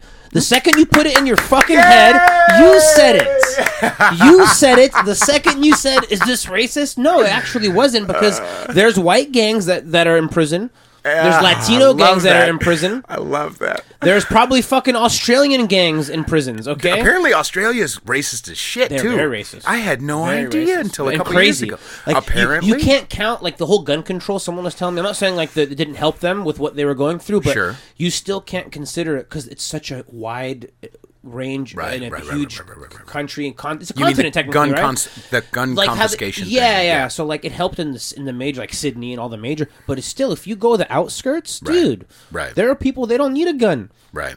they'll gut your ass. You know what I mean? Like Right. it's fucking. And I've been told this from people from. I was in LA. I met a guy at a fucking. I meet people at bars all the time. I like to eat Right. at a bar, have a drink, and like you get to meet people that way. Right. And this Australian guy, shit, I can't remember his name now, but super cool. We were talking about all these things. You know, I gave him my card. I told him to do a podcast and do comedy, and we were just talking about all these things. And he was saying, yeah, it helped a lot in the cities and stuff, yeah. But still, if you go outside, you know what I mean, and people will have guns, and well, you got to be careful. You need a gun to kill a goddamn crocodile. You know what I mean? What are you gonna like fucking whisper at it? Just you need to fucking shoot it in the head. You know, fucking what's the why can't kangaroo? Kangaroos taste great from what I hear. You gotta have a gun to shoot, motherfucker. Absolutely. No, so I was just like, that's interesting. And Aboriginal babies too. Apparently, they taste good. The dingo ate your baby. I love that episode of Seinfeld when Elaine's like it. She goes, "The dingo ate your baby." The dingo ate your. Oh my god, are you serious? Seinfeld is the show. It's okay. Seinfeld's a show that I could watch episode over and over again throughout the years, and it doesn't get old. Right. Apparently, I love comedians in cars. Comedians in cars. Oh, he did a good job with that. Oh yeah, my God, yeah. I watched. I haven't. show. God, I need to. I stopped like at the 9th or 10th one, so I got to really get. There's been a lot though. I think. But I'm always a fight. That's one of the things I love about this podcast, or having a podcast in general, is that I like having a safe space for free speech. Mm-hmm. I like having like because. You know, as Patrice used to say, you feel me, right? I mean, you feel me. Like, just because the word isn't exactly correct, or because, but like, you feel me, right? Don't take away my humanity or the connection our bellies, our animals have, just because I said a word that you have somewhere in a chart that says, like Bill Burr said, okay, bing. Word means this, and then over here it means at this time, and but your skin color is this, so that means you, like, relax. And real ass motherfuckers don't get offended by that. And I feel like we're losing, maybe this is a little too fucking, maudlin, but like, I feel like we're losing the ability to talk to each other because we're demonizing each other. It's too PC. It's too much. Right. It's too much. So should I do that joke at Pacifica, you think? At Winters? What do you think? Okay, I'm going to do it then. Okay, I'm going to throw it because in fuck them. That's why. Yeah. Because you know what? I'm going to say whatever. I mean, that's... And like I said, I won't say anything about a race, you know what I mean? And the person the other person whose opinion that I really respect when said, no, that is racist, is my friend Dan, who I've known since I started working at the shop, who ironically taught at my high school's arch rival, whatever. I went to El Camino. Okay. He taught at South City High School while I was going to El Camino. Small world. My dad buys his coffee shop. He's also his customer. Like, nice. It's such a fucking crazy world, right? So he was the one that said, no, that one is. You got to switch it up to maybe mix in like the shower scene. Like they'd have to report on that, and the reporter would be like, don't drop the mic. You know what I mean? Like, and I was like, okay, yeah, I get that, but I feel that's even worse because then you're really getting into now you're making a rape joke. Yeah, now you're making rape, or it could get really bad, So yeah, I don't, I don't have many of those kind of jokes, If anything, more about myself as an Arab. Or that I get assumed Mexican. I've used accused Mexican, and people don't like that. You just have to get rid of this bottom part of your goatee. Yeah, right? Come to Moonlight Cafe. But when I say accused, I mean it as a joke. You know what I mean? Like, I'm just, you know what I mean? Like, my girlfriend's Mexican. Right. I mean, come on, dude. Right. You know what I mean? Right. It's not even, it's like, I don't even know. It's like, I don't even think, like my liking of people doesn't decide that. It's who they are. Right. It's what they're about. It's your morals, your values, your principles. It's all those things. You know what I mean? A joke has never made someone be violent in it. Like, I mean, unless they're like, that's racist, and they get mad. No, it's only the crazy kind of liberal side of people that are making people go violent and throw things or karate kick because they get offended. Like, it's the people who have... who are already racist are already gonna be racist. Yes, like the people who are pieces of shit are gonna stay pieces of shit. The joke doesn't really fucking matter. It's just and not just that. You came to the comedy club. Yeah, you came enter. Here. I'm not going and knocking on your door and saying the N-word. Stuff, yeah. Like, fucking lax. Like, you can volunteer to stay the fuck home or only go to boring ass. Because I'm a motherfucking say it. There are some goddamn. You ever heard of like Tourette's without regrets? Yeah, or like, okay, nice people, but whatever. But like, there's that crew of like, what's the way to say this? There's like a burlesque. You ever go to a burlesque show? There are some crowds that put on burlesque shows that are a little too goddamn overly enthusiastic because they're trying to convince themselves to be enthusiastic for who's on stage, or like, oh, this is amazing because you're so courageous. This is really important comedy. Go fuck yourself. Just don't say important comedy. Like, this is comedy. This is just, it's not like, oh, you're so amazing. So like, go to like a PC comedy night where you're allowed to say, you can shit on white men all motherfucking day. You can shit on straight people all but like, can we have a little fucking equality? Like, I don't want to like defend the fucking poor white men, but I'm saying like, I mean, do you want actual equality or do you want special privileges? Because real ass black motherfuckers don't give a fuck. They want equality. Don't like, okay, sure, don't follow me around in the store, but also like treat me like a regular human being. When you listen to people who, what's a good example of this? When people who are not every person in a wheelchair, but like you're allowed to people in wheelchairs, like there's videos all over the internet of people like make fun of me. It's okay. It's not like just because I'm in a wheelchair, don't make believe I don't exist. Like if you made fun of that guy for being bald, make fun of me for being in a wheelchair. Make fun of that guy for his race. Make fun, because it connects us. You know what, Mikey Walls? You know Mikey Walls, right? He's also in the comedy circuit. He does comedy music as well. He had cancer recently. He had to have his leg amputated, and his thing is his whole video for like his GoFundMe was like different legs getting put on. He has a whole one where he's RoboCop. Yeah, he has a machine gun leg and a pirate's leg and a mermaid leg and like all these funny things, and he's a trooper with it. Shout out to you, Mikey Walls. You are a fucking trooper. Nice. Like I've been following it. Every time I see him post something, I try to respond and send some positive energy towards him because he's good people. Right. He does a lot. He works with kids with special needs. He's a comedian. He's a comedian. He's a musician, a comedian, and he does a lot of good stuff. Right. And it just sucks, like when that you have to get your fucking leg cut off. You know how much of a life altering scenario that is. That's like fucking brutal. So to have that humor and to have the everything that he had, it's an inspiration. Like I look at it like I hope this never happens to anyone. You know what I mean? Absolutely. But fuck, if it does, no matter who it is, whether it's me, whether it's you, whether it's that person over there, I'm gonna tell them about Mikey Walls. I'm gonna say, hey, it could be okay too. Right. It can be funny and it can be okay. Right. It can be fun and it could be sad and you want to cry, but you could also laugh and you can also make jokes about it because you're gonna have that support. Right. And you're gonna have that. Just he beat it. Like he beat that through. And he's doing good. And I'm looking forward to reaching out to him to have him come on the show. I did reach out to him recently for January's show and he didn't respond. I think part of it is because he wasn't ready. But I reached out to him like in like end of December even. Like, hey, are you ready yet? Like, what you do? I didn't hear back from him. Right. So it might be too soon. But it's just, like, fuck, I don't know how we got on this conversation. No, I brought it up because it's important to me. You know what I mean? Oh, but joking, making it's, you got to be able to laugh. I mean, it's like you said, shit sucks, but you got to be able to try to laugh at it. Yeah, there was something that someone brought up, like, no one ever says, when someone gets offended at a joke, no one ever says to the person who got offended, hey, maybe you should raise your tolerance for speech. Like, maybe instead of carpeting the world, you buy a pair of slippers. Some things I listen to, I don't know if I can even say some things offend me. I mean, I guess I've heard some jokes from somebody who I know is a little racist that I'm like, okay, all right. Like, especially like, I mean, I'm not going to shit on the South because I talk a lot of motherfuckers in the Bay Area don't know anybody in the South. So they assume everyone between San Francisco and New York is just the devil.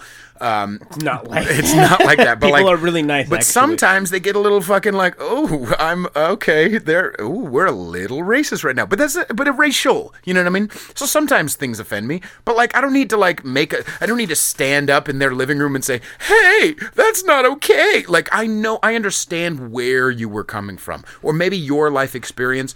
I can let that anger you have or that little racist tension roll into my ears and then roll out the other side, because I don't need to. It's like, you ever hang out with a homeless person? I don't know why you're squeezing your tits right now. No, I was like, you don't need to absorb it like a sponge. You know what I mean? Okay. Like you don't need to squeeze your tits. You can need to absorb like a sponge. You can let it go through one ear and out the other because you know that's not your opinion. That's someone else's. Because that's maturity. You ever hang out with an old person?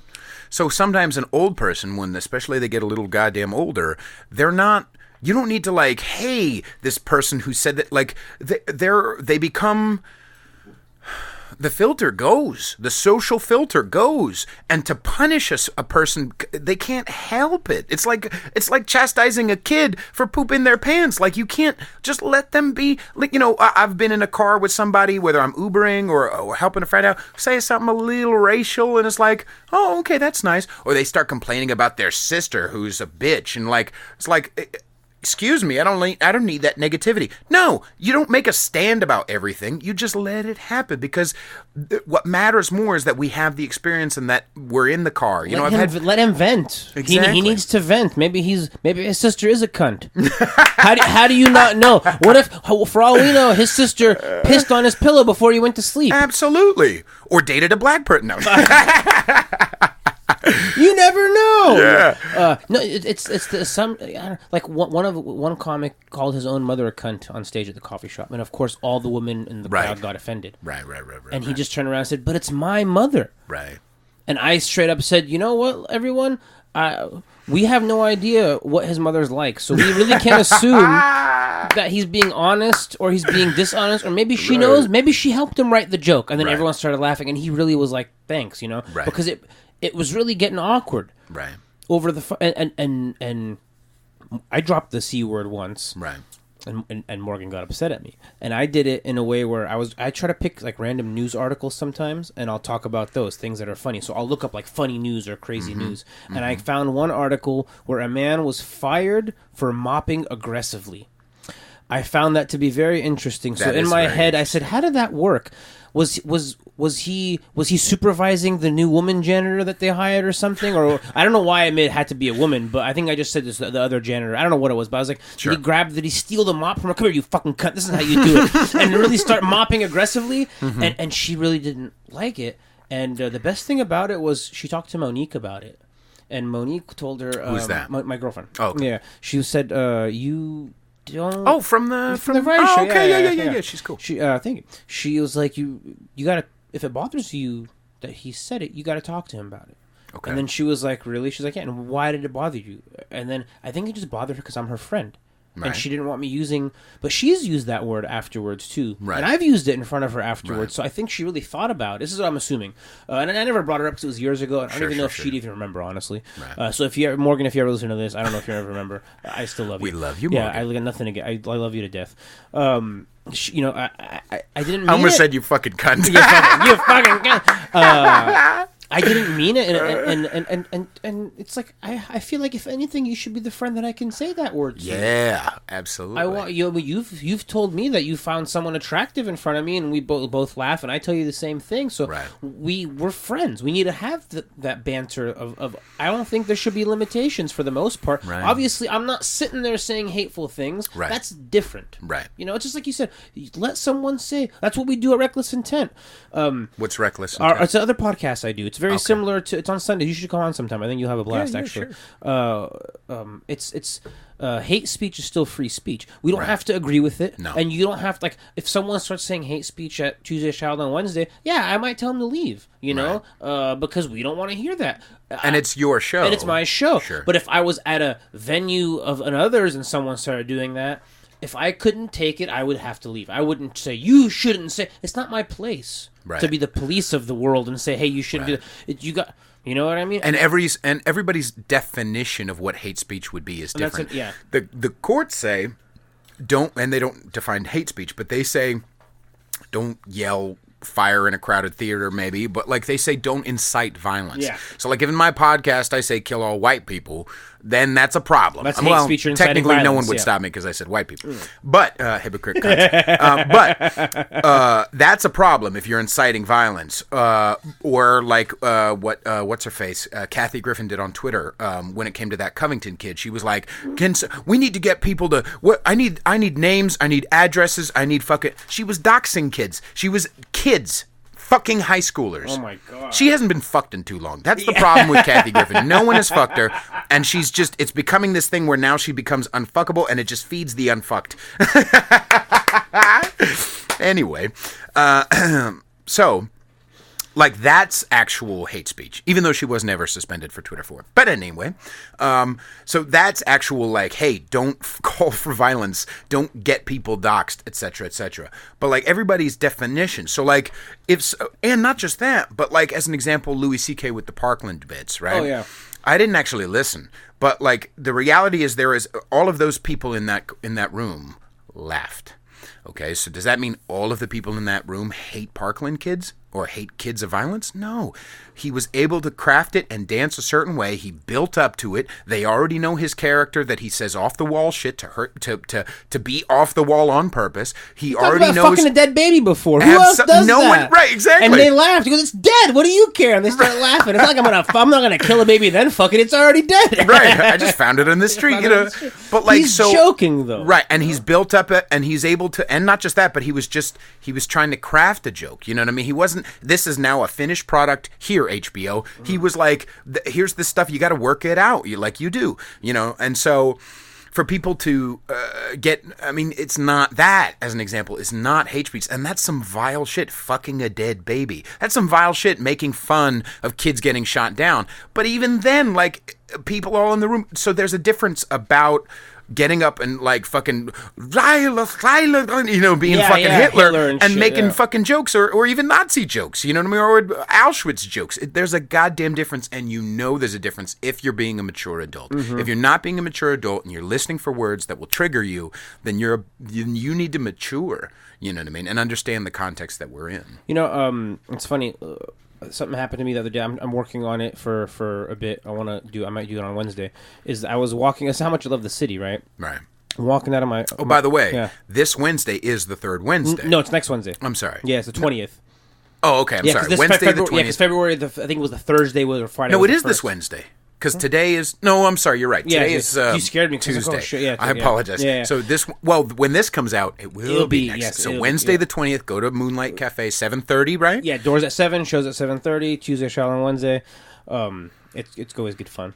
But I was walking out of my friend's house over like on Eddy Street, and I'm walking, and I see this guy walking towards me. We look at each other, and I say, "What's going on? What's up?" Like, I nod to him. Right. And then he turns around and he goes, "Hey, bro, you wouldn't be interested in any steaks now, would you?" Were you in the Castro? No, I was in Hayes Valley, actually, but I was on Eddy Street. I was like on Eddy and Goff, kind of. So you're by the projects. Oh, yeah. So every time I tell someone that, right, every single person I've told was like, he probably stole that from the Safeway in the Fillmore. There. Absolutely. And he probably did, you're right. Right. So I kind of looked at him and I laughed. Not like to be mean. I was like, it's steaks? I was like, no, I'm cool, bro. Thanks, man. I appreciate the offer. Right. He's like, hey, man, they're $5 a piece. They're USDA choice. What in the... And I'm like, I'm not buying steaks out of your pocket, no, bro. dude. I don't know how long you've had them for. What if you stole them 3 hours ago? You know what I mean? But it's just so funny. Like, that's how unique... And then that you can also look at how sad the city is. You know what I mean? Like, sure. Part of that is also like, yeah, you're right. It's also shitty that happens still. But that's city living. You know what I mean? Like, and that's what makes it. That's why I like it. And my friends whose house I was at, he's like, that's why I'm so glad I'm leaving the city. He's like, I'll come back eventually, but I'm gonna live somewhere else, man. Fuck this. And he lives technically in Hayes Valley. Technically, he's still in Hayes Valley. Right. It's the borderline though, and it's not a bad. He lives in a nice place. It's just, it's city life. Right. You can't escape it. Right. Even in Bernal, we get, passerbyers and we walk. And that's hard to walk up that hill if you're homeless. Motherfucker. That's why we don't get too many of them. Dude, speaking of walking and walking far, okay, so yes, sir. This particular friend, actually, that one that lives in the city, that lived in the city. When we were younger, he lived in what, like a Daly City area, kind of like Gellert by Ceremony, right? Okay. And horrible city. Terrible. The sun comes out once a year. It's terrible. I know, right? It's like Alaska. Right. So I was leaving the shop. All right, my coffee shop. So I was taking San Jose Avenue to the freeway to 280. Okay. And I see this homeless guy walking along San Jose Avenue. I was like, oh, poor guy, he's walking. Right. And it's hot. It's a nice day out. And an hour and 20 minutes later, I'm approaching that friend's house on Gellert. I'm going, I guess you would say, northbound on Gellert. Right. And I'm going to make a left on the street that I would make a left on. And I shit you not, walking straight at me, the same fucking homeless guy. Right. The same fucking guy. And I know it was him. Exactly. Unless he's got a fucking twin that lives there. Right. It's the same guy. And I was like, holy shit. An hour and 20 minutes. He walked from fucking the border of San Francisco, kind of like Daly City kind of area, Ocean, he walked all the way there. Right. And I'm like, fuck, where was he going? Like, I started thinking, like, where was he going? Like, I almost wanted to pull over and ask him, like, where are you going? Like, shit. Had I known, maybe you could have helped me on my errands. I don't know. You know what I mean? Like, or at least a hand job. I could have been, you know what I mean? Shit, you know? But it's a trip. I was just like, wow, that's a lot of walking. Yeah, but we don't get too many on the hill because of that hill. Have you ever accidentally, how you doing on time, by the way? It's 6:55. Shit, I don't know. Whatever, it's up to you, really. You tell me. Okay. Do you want to maybe take a quick piss cigarette break? We can, if you want to, we could do that, yeah. I would love to piss and smoke. Yeah, don't do it at the same time. And make sure you piss before you smoke. I'll do what I want. Okay, so we'll take a break. These startup companies will be upset. All right. We'll be right back. We'll be right back. All right, we are back. Comedian Zee was embarrassed by Peter Feliciano, who claimed he wasn't recording. I'm just kidding. No, sir, just kidding. I was not. No, I believe fucking, that's bro code. Don't you trip. Of course not. Now, so how old are you? I'm 33. Okay, I was like, I thought you said 20 something. I was like, oh no, from the age. I'm just saying back then. Oh, okay, right. Because I'm like, all right. Because is it the Jordanness that makes you look like you're like 40? I think it's the Jordanness, yes, the Arabness, the maturity, and even when I was in my 20s, like my early, like 23. Yeah. Did you already have the balding? Because I started balding at like fucking 22. Yeah, it was thinning, but I had way more hair than I do now. Sure. No, people thought I was like 30 when I was in my early 20s. Right. But I think I just been mature for me in general. Like when I was, like a fine wine. Like a fine wine. Like even in high school, my first girlfriend in high school was a senior when I was a freshman. Okay. I was 14. She was fucking 18 years old. I like a fine wine. But I do like a MILF. I do like an old. I mean, I love them all. I love you all, girls. Conservatishpodcast@gmail.com. Send me your titty pics. I will take them. But like, there's something about the stilo of an older female. Like you're like, all right, I like this. You know what I mean? I enjoy not having to like have as much drama. Not that it never happens. God fucking bless you. Some people. women don't grow up. Yeah. Some people don't grow up. Some people just don't grow up. Yeah, but let's focus on women. Yes. But so were you born here? Or were you born? No, I was actually born in Jordan, but I came here when I was 4 months old. Okay, just about. So I naturalized, been here all my life. Right. Was there a process of getting green cards and all that? Yeah. What they have you do is you got to stand in front of the firing squad, and if you can survive while you're dancing to your favorite Arabic song, they will give you a green card. Back in 1985. No, it was actually my uncle was already here. He paved the way for us. Got us a sponsor. That's awesome. I saw my green card when I was a baby. I had my baby picture on it. It was hilarious. I have a passport now. I feel like you should bring that to Tuesday Child on Wednesday, just so we can all I don't even know look where at it anymore. and laugh at it. I think we had to give it to them when I got my passport. Oh, okay. Yeah, because that's when I saw it was when I was in first grade, and it was my first international trip to Canada. Wow, Canada, eh? Why in the fuck? Why would you go to Canada? I have family. Oh, okay. My mom's sister lives in Toronto, so we went there when I was 6 with my sister, my mom, and my cousin and my aunt. Right. So that was that's why that memory. Right. All I can remember is the picture. Is right now. If anyone was here right now, I'm holding the shape of a card in my hand, and that card is a green card with a baby picture of me, and that's what I remember. You know, and I see that, and that's it. Right. Like I think about, and that's it. That's the last I saw it. But I think because you have to give it to them when you get your passport, because you need proof that you're a citizen. And I had to go through this recently actually because I lost my old passport. I don't know what I did with it, and I needed to renew it because we were going on vacation. Right. And it was not easy. We had to go to the devil DMV, right? No. Thank God, no. But I did have to go to the post office place downtown and make an appointment, and I found out I was missing a document. So I went to the post office place on 3rd Street. In the passport, the passport office in the post office on 3rd Street. They have an actual office there. So heads up, anyone, if you need to go get your passport, whether it's a new or renew, and you are able to go for a walk-in, go to the 3rd Street post office. It is the most efficient. It's an actual dedicated room for passport services. You can take your picture, get all your shit done.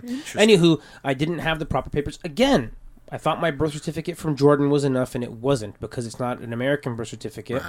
So I forgot what I had to do, but I had to Are you a citizen, though? Yeah, I am. I have a social security. So why wouldn't it be enough? Because they're... Dum-dums. Well, every administration changes rules. So I think this was part of the new... what Trump's administration was doing. I don't know though. That's what I know that happens. I know they change regulations and stuff. Right. And I remember the woman saying something. Now this is what we're doing, and this is this. So I'm pretty sure it has something to do with that. Okay. But I did it though. I got the proper thing by having to pay. This is how great government can be. Right. They charge you $150 extra on top of the $150 I already paid to do a search to find it. Right. When they told me that, they already told me. So how I know this is bullshit, they verified they knew I had 2 passports before. That means you already have the information. Exactly. You're just making me pay more money because I fucked up and I lost my passport. Had I had my old passport, I would have been okay, but I fucked up. I don't know what I did with it. You know? See, this same fucking thing happened to me. Obviously, it's very different, but like the same thing happened to me recently. Same concept of it, right? Where, every time I get points on my record, on my driving record, my insurance company knows it right away, and they hack up the price, right? Whenever it's time for me to re-up my premium, all of a sudden, automatically. But I had points reduced and taken off of my record, so I emailed them, and I said, hey, I had points taken off my record. You're going to have to go to the DMV and get a printout and then send it to us. You fucking cocksuckers. You automatically know when my shit goes up, but you don't automatically know when my shit goes down because you're bad people. Because they would have to pay, they would have to give you money back or charge you less money. Why would they want to do that, Peter? Bastards. That's the whole point of insurance companies. Fuckers. They never want to pay up. They always want to collect. Right. That's yeah. So you okay? So so I came here when I was 4 months old. Been here all my life. Did your uncle already own cafes and stuff? Oh no, my uncle. He left Jordan when he was like I think 19. Okay. 17 or 19, very young age.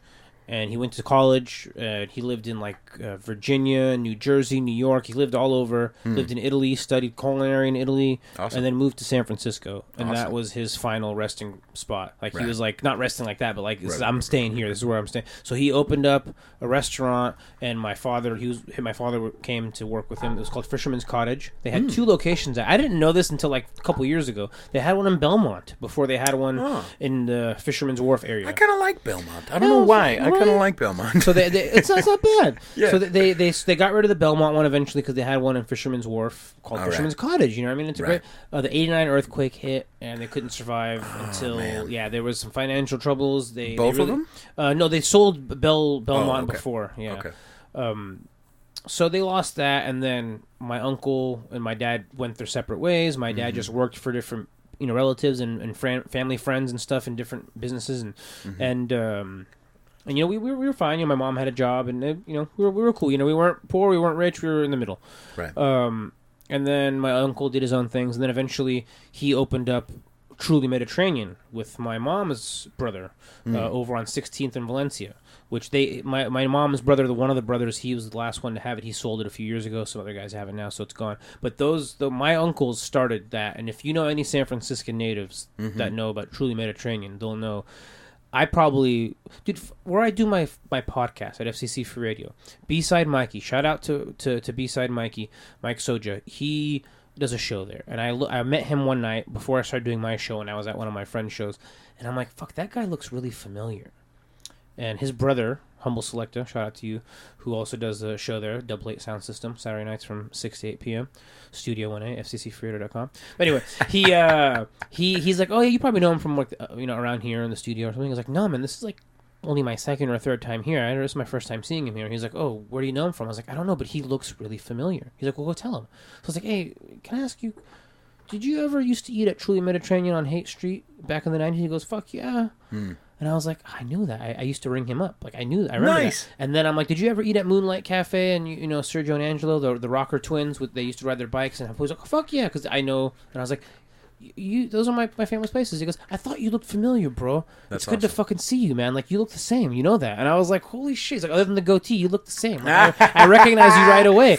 And I was like, dude. So you're a balding 33-year-old. Right, yeah, me too. But we both had that, like, look, we recognized each other. So that's how, like, that's what I, like, that's, like we were talking to your friend earlier, and I was like, that's why I say, like, I may not have gone to school in San Francisco. Right, but you're a native. But I'm a fucking San Franciscan to the heart, man. Right.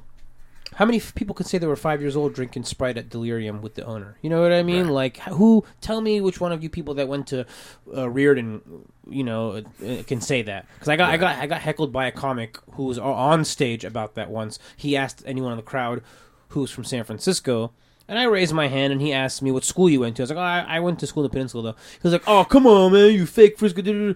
He started talking, and I was just like, I didn't take it personally. I was like, whatever, man. But in my back of my mind, I'm like, dude, yeah, I know I didn't go to school here. Maybe I didn't know you were going to ask that. Maybe I shouldn't have said anything. You know what I mean? I thought maybe we were going to talk about maybe some real shit, like in the streets of San Francisco. Like that's also part of being in San Francisco. Did you book him? No. This was at an open mic. Yeah, this is just an open mic. No. You're just using me for fodder, you cunt. Yeah, you know what I mean? But I'm just like, dude. Pick on one of these audience members. Don't fucking, and then he related it to school, though, so that's why. So I get it, But he shat on me not knowing anything about me. And that's just, hey, that's people. That's just people are going to do stuff like that. But no, I've seen some shit go down in this fucking city. Like the fire that was on the corner of Fillmore and Haight, the Walgreens building over there. It caught on fire maybe 6-7 years ago. I was fucking driving down towards the upper Haight. I was driving through, and I'm driving on Page, and I'm crossing Steiner. I'm like, why is everyone looking to the left right now? Like everyone's standing, staring like there was an eclipse or something. It's like 5:30 in the afternoon or 4:30 in the afternoon. What's going on? I look, and the corner building is just fucking smoke as thick as the fucking microphone cover, man. It was ridiculous. Do you remember the 89 earthquake? Oh, fuck yeah. I was 4.5 years old or so watching TV, and my only concern was the TV went out. Right. my sister ran out of the garage screaming, there's an earthquake, there's an earthquake. I'm like, Mom, the TV went out. And she goes, get the fuck off the couch, let's go. Not literally in those words, but yeah, she grabbed me off the couch. We went outside, and we didn't have electricity or water or shit. We were hanging outside with the neighbors for hours with flashlights and listening to the radio. And I remember the paper boy of the neighborhood, he said his dad drives the bridge all the time, and they were really hoping he wasn't on the bridge when the accident happened. And we found out later he wasn't, and he was okay, and he'd already cleared the bridge. No cell phones, no. But this is before cell phones. Even if people had cell phones, probably no goddamn tower. I mean, I had a guy on Robbie who was in New York during September 11th, and he talked about he would literally be waiting in line for the payphone, and each person is in front of him having 5 minutes crying, talking to their people, and the line is just long, and everyone's patient because this is some real shit now. It's not just fucking around. This is real time, makes us all human right away. Unity happens. You know what I mean? Yes. Yeah, it's crazy. It is. No, those are one of those things you don't forget. That's one of my questions I ask everybody on Zee Ziz Buena. If they remember the earthquake. You remember the earthquake, if you were here or not. Right. Yeah. Because one of those things you never forget. It's like people that for older generations where you were when JFK was shot. Right. Where were you when the grassy knoll started getting cleared out? You know what I mean? Right. Where were you when Peter Feliciano started his own podcast? Yeah, exactly. I remember same caliber. Exactly. Same tragedy. I remember I was taking a shit looking at my Facebook feed, and I said, "Yes, he's starting it. He's starting it. Good for him. Yes." I'm glad I could shepherd you through your fecal experience. See, that's what I'm talking about. That's what you call a good joke right there. Because it's just in the moment kind of a thing. You don't know if I'm telling the truth or not. I very well could be. Matter. But I very well I think that's offensive to people who are shitting right now listening to my podcast. I think it's offensive. It's offensive to people who don't use their tablets while they're taking a shit. I'm sorry. You're tablets? Yes. You do tablets? Oh yes, I do. God tablets. Bless you, sir. I don't want to take my phone. Because you can't one-hand it though. No, you gotta. You don't want to bring your phone? No, I don't want to. You smudge up your iPad? No. I have strict rules. Hands off anything that can be dirty until time needed, and then I put everything away and I don't touch anything. I'm like a fucking hazmat team. You know what I mean? I fucking trust me. I've taken the health certificate test multiple times. I know how this shit works. But there's also what I here's a bad habit that I have is that I'll be on my phone. Oh, by the way, can we have a fucking? I've talked about this I think on the podcast, but it bears repeating. If you are waiting in line in a public bathroom, no one is shitting who isn't having an emergency. It's not like they're doing it maliciously to you. I was shitting earlier today at a Starbucks, and I'm like, yeah, just a second. And then I'm like, motherfucker, get your ass. Do you better want me calm to throw your ass shit at down. you right now? Right. It's not like I'm like, it's an emergent. Like it's if I was at my house, right? Exactly. If I was at my house, I would be out of your way. Oh, you have to go. Oh, I'm just dicking around on my phone. Like, no, I was playing with my phone, but like, I was also. It's like my asshole is wide open right now. Would you leave me the fuck alone? Jesus. Can I give birth to this, please, and get the fuck out of here? Jesus. I'm dropping the kids off at the pool. Neither one of us enjoys this experience. No. But the other thing is that I put my phone like on the little toilet paper dispenser because it's like, sometimes I just, put it there. But that's disgusting too. I should not be doing that. No. There's a device called phone soap. My lady, she brought it home from her work because she works at a nice place. They're very nice to their employees. Sure. And it's like, and there's a lot of phone shitters. I don't know what it is, but it's a health conscious like thing, right? That they want to do. Right. So they gave all their employees one. Basically, 10 minutes kills anything on your phone with the blue light, like the UV, like a UV ray, and you can put your case in there after too. So I did it. So now her and I are trying to get in a habit of like every like once a week putting the phone in there. You know what I mean? Like put the case in there. It's one of those things like too much of, you got to expose yourself to some germs because your immune system needs to be exposed to stuff. Right. So there's got to be a balance. Like I work with food. So in the restaurant, when if I'm going to touch anything that has to do with food or serving someone something, I wash my hands before. Even if I'd wash my hands 2 minutes before, if I touched money for half a second, or if I did anything, whatever it is, I go wash my hands because it's what you're supposed to do. It's code. Right. And I use that at home too with food and stuff like that. But like if I'm watching TV, I'm not going to wash my hands every time I touch the remote if I'm going to have a snack. You know what I mean? Like we're going to enjoy ourselves. We're at home. But if I was at someone's house, I might not do that. You know what I mean? Like I'll have the consciousness of it because I know it's one thing in your own space, but when you're in public, it kicks in. It's auto gear. It's for me serving to the public for fucking 20 plus years of my life. I've done catering for other people, not just my family stuff, but like there's friends of mine who have catering companies and I've helped them out. And it's like one of the things I was told was you make sure you tell people to wash their hands the way you do. Right. And I was like, what are you talking about? They're like, if you see someone doing some shit, I'm like, hey, look, I'm here to get away from the responsibility. Right. I told him straight up, I was like, you got to do that. He's like, damn it, why can't you? I was like, because I do it because I know. Right. I do it because I know, and I know myself, and I know my practice. Right. And if I see one of your workers that doesn't, I'm going to call them out on it to you.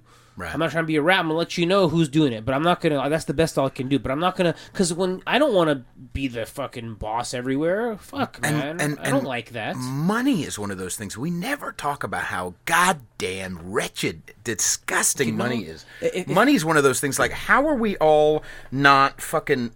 Like, I never sanitize or blue light my money. And I'll be at Chipotle later on today because I'm obsessed at the moment. Where I'll peel off some cash and give it to them, and then I'm like I have to put my hand on chips, and if I'm gonna eat chips, I'm gonna want to lick the salt off to my fingers because I'm a fat kid. You should go wash your hands, that's like even my credit card. Like if I pay with the card, it's the same shit. The same thing. It's been swiped and touched by someone. So right. You wanna be conscious of that, but you don't want to let it. You don't want to be like OCD, like the guy from Double Dare. I don't know if you're old enough to know Double Dare. No, I remember watching that commercial when I was a kid and relating.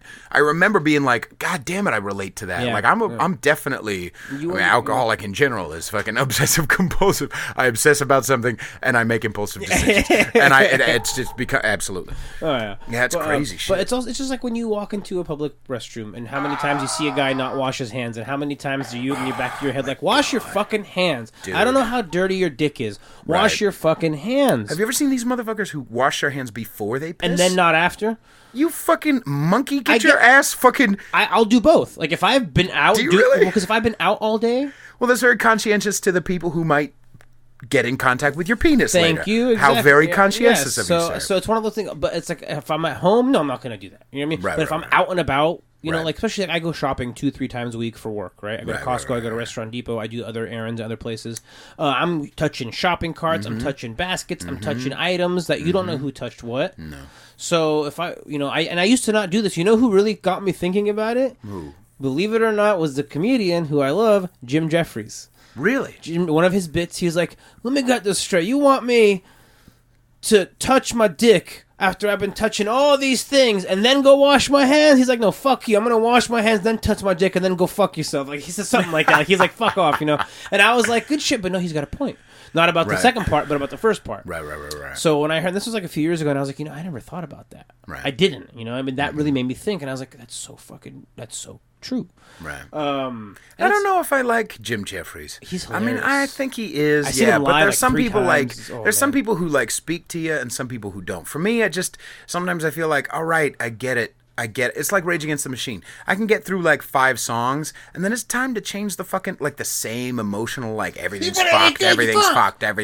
Like, relax. You know what I mean? I want to hear a dead baby joke for a second. Like, you know what I mean? I want to, that's the way I change gears, man. Everyone's got their everyone's got their one or two, the one thing that, like, they're it's all right. I don't. Who's your 1 or 2 comedians that I loved? Right. Fuck. Like, man. Your favorite, like 2 or 3. Like, okay, so Carlin is definitely one of them. Absolutely. Louis C.K. is definitely one of them. I'd have to say Chappelle is a big one that I love. And I respect it. It doesn't. He doesn't. And then I like Eddie Murphy. Like that old school Eddie Murphy stuff is really funny. Because you hate gays. No, I'm just kidding. No, and then who else?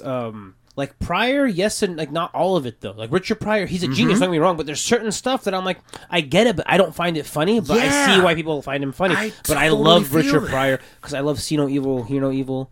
I still never. Have you watched that one? No, but I also I appreciate, like, I'm glad Lenny Bruce as an example existed, but that doesn't mean like it's like, it speaks to me for sure. Like, he needed to exist absolutely to the stepping thing. Did you watch the Amazing Mrs. Maisel yet?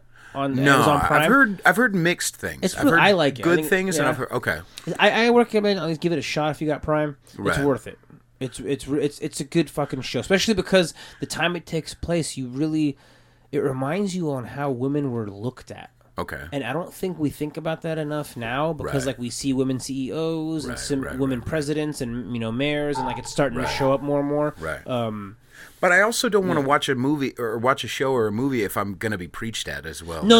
It's not about that at all. No. Okay. It just makes you think about that. How much of a breakthrough it is for her to be doing comedy as a woman in the 50s. You know what I mean? Like, it's dope as fuck, and she's funny. Right. And when her family finds out and all these things, you know what I mean? Like, it goes through its motions.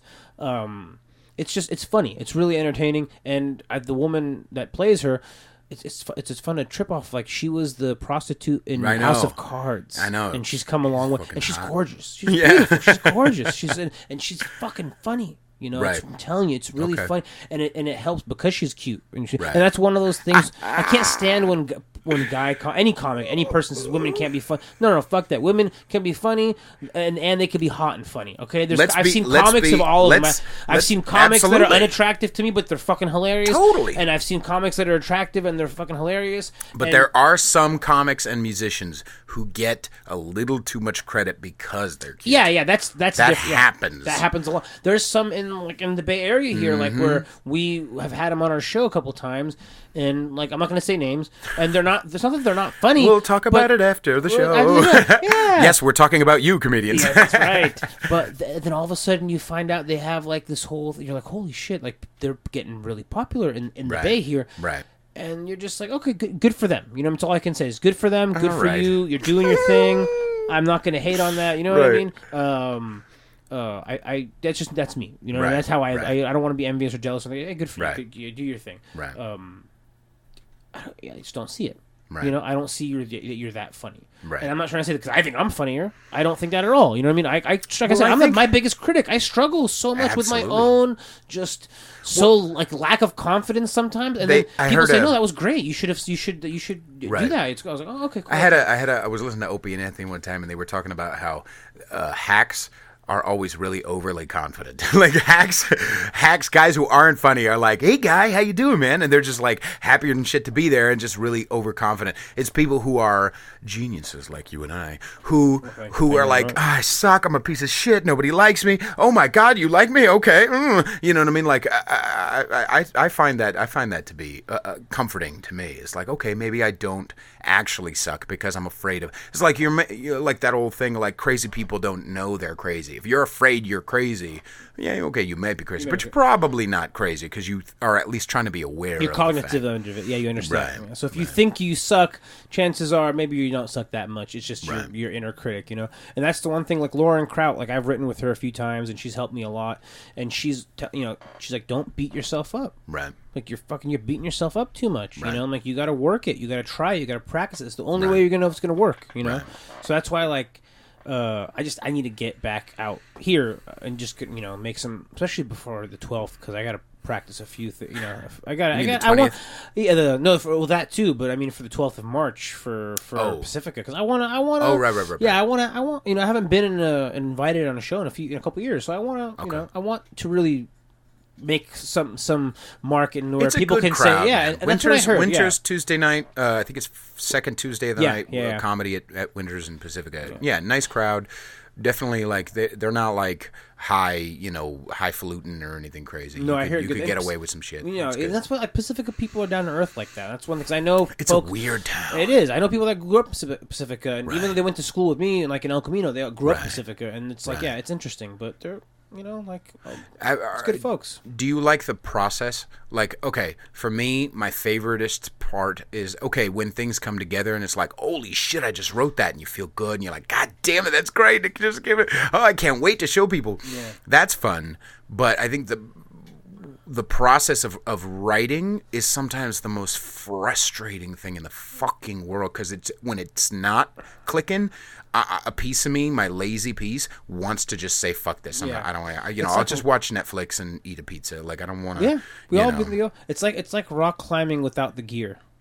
You know what I mean? Like you keep on, like you get there and then you slip because you don't have the proper gear. You get what I mean? Like I use that analogy for myself because I do rock climbing. It's been a minute, but that's like my form of exercise. Right. And it's like one of those things. You got to have shoes, and if you're gonna rope, you got to have the proper equipment. So an Arabian guy who does rock climbing. Right? That's very but well. Actually, maybe only. Not. Okay. I'm not. You'd probably be natural for it. No, it's bad enough we have birds that shit on people. We don't need humans shitting on people from mountain tops because I will shit my pants. I have no doubt about it. Right. So always with the harness thing. Yeah, of course. But no, I do the boulder a lot more often because I go alone. Because my schedule is like I have weekdays off. I have afternoons free in the weekday. No one does. Everyone else works. So I you usually like Planet Fitness or no, I do Mission Cliffs or Dog Patch Boulders. I can do any of their the Touchstone family. They have 5 gyms in California. I can use any one of them. Nice. So there's one in L.A., Sac, Berkeley, and 2. There's one in Belmont too. I can't remember. Planet Fitness, I think though. Oh, okay. Yeah, so that's their own. Planet Fitness is their own thing. Like I could have signed up with them. Oh, no. Yeah. What's the damn place in the Presidio? Not Planet Fitness. God damn it. That is Planet Fitness in Presidio by Golden Gate Bridge. Planet Fitness. Planet Fitness? Planet Granite. Planet Granite. Planet Granite. Sorry, thank you. No. That's why I like Planet Granite in Belmont, too. Yeah, right. Okay. So if I sign up with Planet Granite, then I could go to their family of stuff. But it's too... I'm not going out there. No. Mission Cliffs is on fucking 18th, Harrison, and Dog Patch Boulders is on 3rd and 22nd, 23rd. Right. I could those are way easier to get to for me. That's the thing about San Francisco natives is that no one's, I had a friend who lived out on 34th, like on Geary, like nobody. Even Uber doesn't want to go out that. Like nobody wants to go out. I live in the Sunset in the beginning, actually, and I have family that lives in the Sunset. How far out? Judah and 30-something. Ooh. Yeah. That's far. My good friend Becker lives on 45th and Pacheco. Oh, my God. We used to go, and he lived on 35th and Pacheco years ago, like after high school in like our early 20s. We used to go party there a lot, so we would go out there. But we would make sure, like if we were driving, I would stop drinking like hours before. You know what I mean? I would leave like at 3 or 4 in the morning. No joke, just because like it's far away. I'm not taking the chance. Or I would just crash until 7, 8 in the morning, and then leave. Or I would be the DD. Fuck it, I wouldn't drink at all. But it's far. Yeah, nobody wants to, because once you go out there, you're not getting a ride back. Especially if you're doing the Uber or Lyft or whatever. Guess what? You're fucking losing gas money going back to go get a ride because But you never know. Nowadays, the techies are buying everything, man. The avenues are even getting bought up by. Like whatever still isn't owned by old school San Francisco or isn't bought by Asian families that have $5 million between 20 people. It is what it is. I gotta say, that's another thing. As far as this is interesting. I've heard a lot of San Francisco natives and a lot of the people, like, because I'm friends with a lot of people who are hip hoppers and definitely more left leaning people. And there's a movement like fuck gentrifiers type of thing. A piece of me feels like some of that is just nostalgia, not wanting to die. You know what I mean? Like, I understand there's a difference there that sometimes it can be manipulated, and there's people who are losing their homes and just cunty landlords and the whole gamut. But sometimes it's like, oh yeah, we better not let anything change. Like, I'm sorry, but like Chipotle is sometimes better than the hole in the wall shit place you have. Sometimes it's not, but sometimes it is. Sometimes like having a Starbucks within a fucking mile in San Francisco is important. I apologize, but I need somewhere to go where I know already what the taste is. I already know what the price is going to be, and I can get in and get out, and there's a process I'm already used to. You know what I mean? Like, sometimes it's just nostalgia, not wanting to die. And that's why we were great at not allowing so many. And that was like because there was always a Starbucks somewhere. You're always going to find something like that somewhere. Right. And now, because of the level of like, because businesses like, so heads up if anyone doesn't know this, you'd be surprised when people don't know this. Businesses don't have rent control. Businesses have no right as renters. Oh shit! You know what right you have as a renter? You have as much right as this fucking Hershey's bar here has to get to survive my mouth. Right. You know what I mean? Like, that's how much fucking rights you have as a business owner. Wow. So if your landlord says, "Hey, guess what? Your rent just doubled at the end of your next lease. Right. I'll give you the agreement if you can sign it." You let me know. How much can you possibly charge for what your services or your products that you're selling to pay double your rent overnight? You know what I mean? Like, so what happens? I close my door. Right. You close your door. And that's why they open. Like, no offense, Ed Lee, rest in peace. I know you're dead, but he opened the floodgates for more corporations to come in that we didn't have for a long time. Right. And I'm not a fan of politicians, but the one thing that Gavin Newsom was really good on was keeping corporates out of San Francisco. Mm-hmm. You know, and the mayors before him, the same thing. They were great about supporting the local small family business. Because my family, that's one of the reasons my uncle wanted to come here, because there's a lot of family-owned businesses. It was a lot of small business in San Francisco. Right. One of the reasons I started my podcast, like that I really want to, there was my family owned a fucking restaurant down the street from that place, 1010 Market. You know, it's called the Golden Gate Cafe, and I was in like late 60s. Wow. So you're talking, you know, like generations of families that have survived off the small business concept and the family-owned, family-run business. So that's what it's. So it's not as much as nostalgia. Some of it is. Sometimes you need to. And I have natives that tell me, "Hey, you know what? If you can't survive the change, though, then you need to. You know, this is America. Make money. You know what I mean? Like work, do your thing. You know what I mean? And I respect that too. And these are families that have owned property for a long time, so it's a little easier for him to say that. But I respect him because the man's a workaholic. This man in particular that I know, he fucking works all the time. Right. So that's how he has his shit together. Right. And it's ironically, he was telling me this where after he was touching up a window at an art gallery that he rents out in the building that he owns because he got shot at. Jesus. Because some fucking assholes jealous that it bought. And hey, I get it. You know, trust me. You know what really broke my heart? There's a place on 25th and Mission. You could get things you couldn't even find in Mexico. Like souvenirs. Like my girlfriend was trying to make a cross with Milagras on it. Those little silver, and she couldn't find them in fucking Puerto Vallarta or Cabo. She could not find Milagras in fucking Puerto Vallarta. That's the word. They still use pesos. Like when you're shopping and shit, you would still either use pesos or dollars. Shit. And she couldn't find. She bought some there. So this guy Julio, he used to come to my shop sometimes. He was friends with friends of mine in the neighborhood. You know what I mean? He was a cool guy. I used to walk by and say hi to him all the time. He lost his business, and you know what it is now? It's a fucking hipstered out art gallery. Right. It's a hipstered out art gallery with people that you walk by and you look at them, and I smiled once and they just looked at me deadpanned, and after that I was like, okay. Yeah. So they are the ones that this is the problem. I'm not saying you gotta kiss my ass. I'm not telling you come cut my balls. Right. I'm just saying if I smiled at you, assume I'm in the neighborhood here. Assume I live down the street. Smile back. Maybe you smile back. Maybe I'll come and buy your art. Don't assume that I can't afford it because I'm wearing a hooded sweatshirt and a beanie. Right. You know what I mean? It's also you know what that attitude is also the fact that they don't understand friendliness. Some of the thing that natives understand, or not, I wouldn't even say San Francisco natives, but just like people who lived before '96, like understand that that people used to be a little nicer. You know what I mean? Like when we're walking down the street, obviously the steak guy is an exception or whatever. But like when you say, you can say, hey, what's up? Or hey, have a good day, or talk some shit with somebody when they're holding open the door, whatever. It still happens once in a while too. It does. But like with those guys, they grew up so sheltered that it's almost like, they're weird people. You know what I mean? The socially, like Camille Paglia, this first wave feminist. She's not a second or third or any of that nonsense. But but this first wave feminist, she always talked about how these when during the first part of the feminist movement, there were the push was to like steep these women in like real life stuff. So like if someone was hollering at you on the street, you could say, fuck you, whatever, and like it would diffuse it. It wouldn't be I feel afraid or I feel danger. You would like, fuck you, motherfucker, or talk some shit back, and all of a sudden there's a street lingo, or you can appreciate it, or there's a street smarts about that.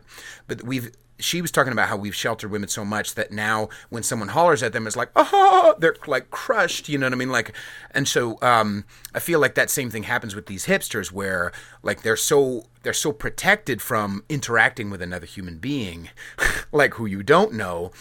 And the social pressure of having to be cool and having that be I'm cool, like I'm on board with it, man. We're like kids don't say man anymore, but you know what I'm saying. I'm an old man, but like where like they're so sheltered that when they are out in the world, they don't understand how to maneuver it, how to navigate it. That's exactly they don't know. It's just a social awkwardness. And like the other day, I walked by a place that was getting worked on. Ironically, by this Jamaican guy burning incense, playing fucking some dope ass reggae every fucking day. Like, and he was playing some dope ass like music every day when he was playing. It was the blandest, whitest, painted, nothing on the walls art gallery. And this it's the definition of a hipster. The guy's hair was like mine if I had like 15 times the amount of hair. Like it was like disheveled and crazy. So it would be 1 inch long. Yeah. It was like Kramer style, but all over, okay? Right. Kramer style jacket, a mismatching shirt, mismatching pants, Right. total ironic hipster. Right. The definite, and he had like 7 things on the walls. Right. And he's like getting on his phone, he was talking, and then like I walked by after I went to the bank, I walked back and there's guys in there looking, and like it seemed like they were more concerned with people checking them out. Like all of them kept looking outside to see people were looking and if they care, instead of paying attention to the art they had on the wall. And the best thing about it was because this part of the mission, it's still very mission. It's 24th and Mission is still very Latin. It's still very there's still the vendors by the bar station. Not Valencia, Right. No one gives a shit. Right. No one gives a shit. Right. And that right there is an example of it's gonna take a lot more than that to kill the true people that love the city so much. Sure. Because thank God there's some Latinos and some people that have been here for years that own property. Sure. And they own land and they own businesses and they're not going anywhere. That's what we need to keep. You know what absolutely. I mean? Absolutely. And I'm on board with that. I also just think like the other side of that is that nothing on 16th and Mission is hell. It's still dangerous. It's not anywhere where it was a few years ago, but like 16th and Mission needs change. You know what I mean? Like put a fucking Starbucks in there instead of a Envios fucking, Deportes fucking, a goddamn check cashing place. You know what I mean? Like I'm sorry, but some things need to die in order for other things to live. No, that gets on a whole other topic though. that's the system.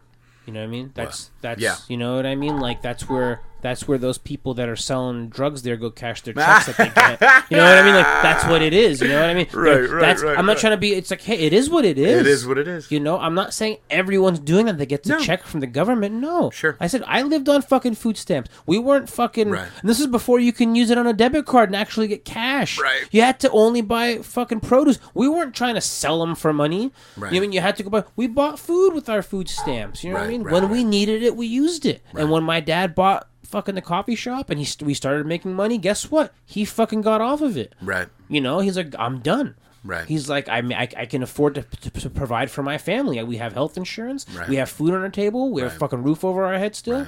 Right. We used it when we needed it. Right. But I grew up in San Francisco. I'm going to tell you, 16th Street, and I'm only 33. There's people that are 66 that'll tell you even more horror stories than I could tell you, that grew up in Bernal Heights. Bernal Heights was worse Bernal Heights was worse than the Tenderloin. Oh my god. Bernal Heights was boarded up at one point. Holy shit, I didn't know that. It went from it's so almost Noe Valley now. It's very different. Went across the street used to be a gas station. The church from Moonlight? Yeah, right across the street from me. The way to the gym now. The church, not the one in St. Kevin's, but there's the church down the street, the Jehovah's Church. Used to be a Samoan church for a while. That was a movie theater back in the day. And you can tell if you drive by, the facade still can you can see where that was a movie theater back in. This was when it was like still family a little bit, and it wasn't. And then it turned a corner, and that's when it became really like in the 70s. It was ghetto as fuck, and there was drug deals, and you wouldn't walk around at night. One of my customers and friends from the neighborhood there, him and his wife were one of the first families, if not the first family, to have kids like in the early 70s there. They had one kid. And now it's like, $1 million plus homes. Right. It's a haven for gays and lesbians that want to get away from the hecticness of the Castro and that whole party lifestyle that comes with, what I mean? And they have more like kids and a dog and stuff like that. Half my customers are same-sex couples with kids. Right.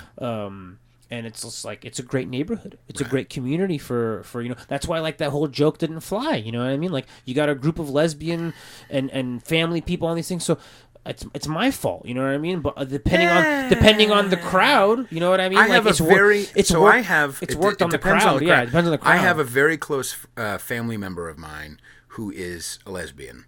Not only is she hilarious, and her partner is fucking hilarious, but they're mature enough to handle all manner of nasty shit that we all talk amongst ourselves. And not just that, she also voted for Trump. So like there is other people in this world. You know what I mean? Like, but I do feel on a whole, and I love lesbians with all my heart. Love you ladies, but y'all motherfuckers need to calm the fuck down. Like, I understand you had shit for a long time, but you're at the table now. Man or woman, lesbian but you're at the table now, and Yeah. things are better. Don't swing so far that you need to now become bland. You know what I mean? Like, part of the reason why blacks have this amazing culture in church of the amazing worship songs and spirit and soul is because of how fucking bad they had it.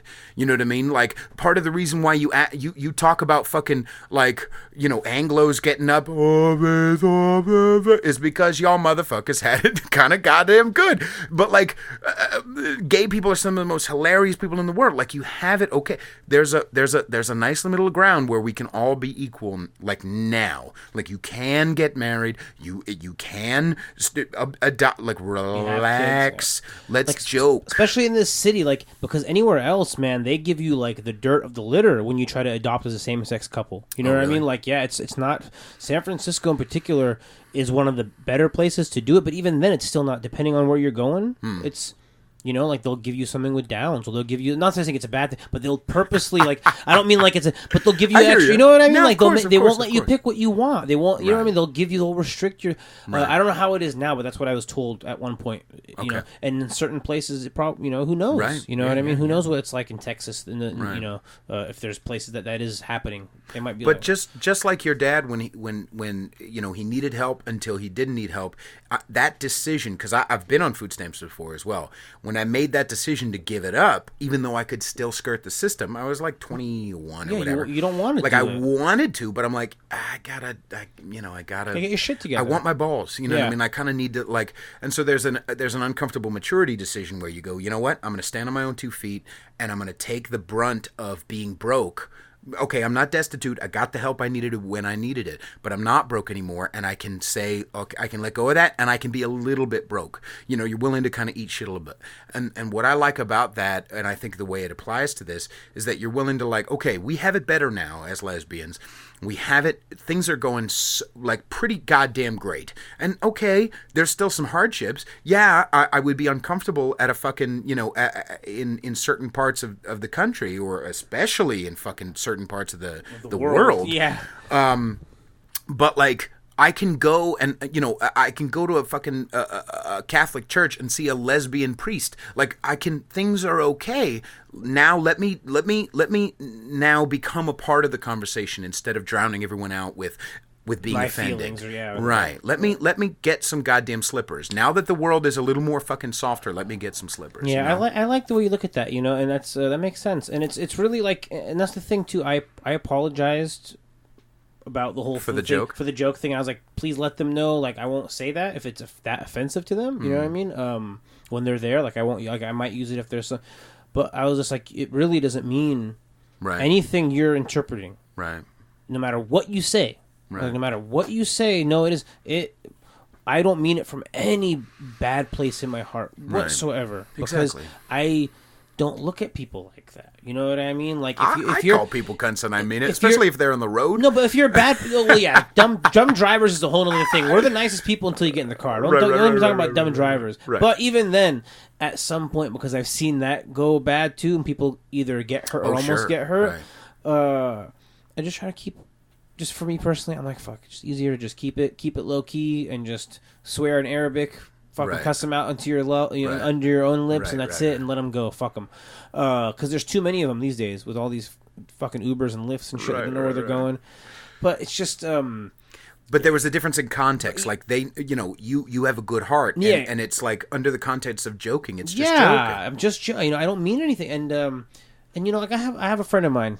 His name is Olson. Shout out to you, Olson. We have a little joke, actually. He used to teach at the school, Paul Revere, down the street from the coffee shop. And then he decided he needed to move back to New York to be with his family, which I respected that. I was like, oh, fuck, we miss you, but it's cool. So we keep in touch with him. But he is from a certain part in the world in, so he lived in, I don't know if he's from Honduras or he lived in Honduras, but he's also like African, and his language is a combination of like 5 languages, right? Wow. So he speaks like Spanish, his language, fluent English. He speaks a lot of languages. Right. And this guy is super, super dark, right? Super dark. Bald and like really big eyes. And I love this guy because like, and I'll tell you why it makes sense to describe him. Because the stories he told me when he was in school in New York, the things kids would say, I wanted to cry. I wanted to fuck it. If he wasn't in front of me, if I read it somewhere, I might have been like, I might have cried a little bit. Don't turn the movie time in class, right? Don't turn the lights off. We won't be able to see Olsen. And I'm like, oh my god, like and we could laugh and say that. But when he told me that, and I could put myself in his shoes, I was like, that's fucked up, dude. To actually have that happen in class, what makes it hurtful, or what makes it tragic, is the context. Yeah. That evil little kids were being evil little kids. That's what it is. Yeah. I was called fat, right? And there were points in my life, and I know it's different, but it's not really. Like, there were points in my life where I wanted to kill myself because of my weight. Okay? I believe it. So, but I don't need to stop fat jokes. You know what I mean? Because I understand the context. That's now as an adult. I've done whatever. Right. So this is perfect way. So this is the perfect segment to what I want to say, because this is how he is. He's also like one of those people. Hey, like he's been accused of stealing in like stores in Oakland and Berkeley where he lives, and it's fucking bullshit. But whatever. Okay. We both he can laugh about it because he knows he's not like that. You know what I mean? So one day he was sitting at the shop on the right side, when you're like at the counter on the right side, and someone asked, do you have any brown sugar? Right? And I said, yeah. I wanted to say it's on the side right here. I said, it's in the corner over there. And he was kind of in the corner. And then he's like, I thought you were talking about me. So now that's his new nickname, is Brown Sugar. Right. And he's the one that told him, and I didn't even mean it, but he knows how it came to be. You get burnt what I mean? But burnt sugar. And I can probably tell him that because he knows he's hella, and like I know, it's like my cousin came out to me recently, right? That he's and so that was great, because I was like, oh my god. So is it cool if I like call you gay in Arabic? Is it cool? He's like, yeah, of course. So I tell him, you're my favorite fag. You know that, right? Like, you're my favorite fucking queer, dude. Like, I fucking love you, bro. Right. And we can laugh about it. Right. And I don't mean it to be mean to him. Right. My aunt and uncle had a fucking store on the Castro for 30 plus years. Of course. They I don't know if I mentioned it when you were on my show or not, but they operated 3 years without a lease because of petitions from the neighborhood saying they won't shop at Place Valley Pride Market. That's how loyal the gay community was to my aunt and uncle. That's awesome. So if anyone ever interprets anything like that, if something, I think, go fuck yourself. Right, exactly. I have friends in all aspects of life. I'll point out all of the contacts on my phone. Like, look, this person's gay. This person's this. This person's that. It does one leg. There's one leg. You know what I mean? It's like one of the it's no. I love good people. Good people is good people. Right. Bottom fucking line. Right. And that's the Tyrone Thomas quote of the day. That's my friend Tyrone. He's like, good people is good people. It's just that's all it comes down to, man. You know, like fuck. So if we can't crack a joke about some shit, then what's the fucking point of life? Exactly. What's the point of living if we can't smile about some shit? And we'll all be lesbians. Yeah, we'll all be San Francisco lesbians with sticks up our ass. Take the strap on off. Goddamn, I'm just kidding. I love you all. Keep it in. There are some dykes who like wear a strap like all day. God bless you, girls. God bless you. They want to feel that. They want to feel what it's like to have that there. So like, go for it. Oh, fucking that big purple thing. So. Where can people find... So, I want to... again, Monday nights, fccfreeradio.com. FCCFreeradio.com. Or Mondays at 4, I'm sorry. 4 to 6 p.m. Mondays, fccfreeradio.com. Z is Yerba Buena. Just go to fccfreeradio.com, and you'll see our pictures pop up in the flyer, or you can type in Z is Yerba Buena. That's ZEE', and then Yerba Buena. Instagram, Zee Ziz. Just type in Zee Ziz on Instagram and Twitter. You'll find me. You'll see a picture of me on a stage somewhere. Tuesday's Child on a Wednesday, every third Wednesday of the month at Moonlight Cafe at 634 Cortland Avenue. Great show. Great show. Check us out on Yelp. I'm working on a website still. I don't have one up yet, but we're on Yelp. You can get your tickets on Eventbrite, or you can pay $10 at the door, and you can come see our Morgan and I's baby, our fake baby, Tuesday's Child. It's a terrifyingly realistic baby. And we love when people make fun of the baby. So don't, if you're offended of making fun of fake baby dolls, don't come. Okay, right. If you get, my advice is if you get offended at all, don't go to a comedy show. Period. But hey, right? I want people to come in and come get some good breakfast 7 days a week.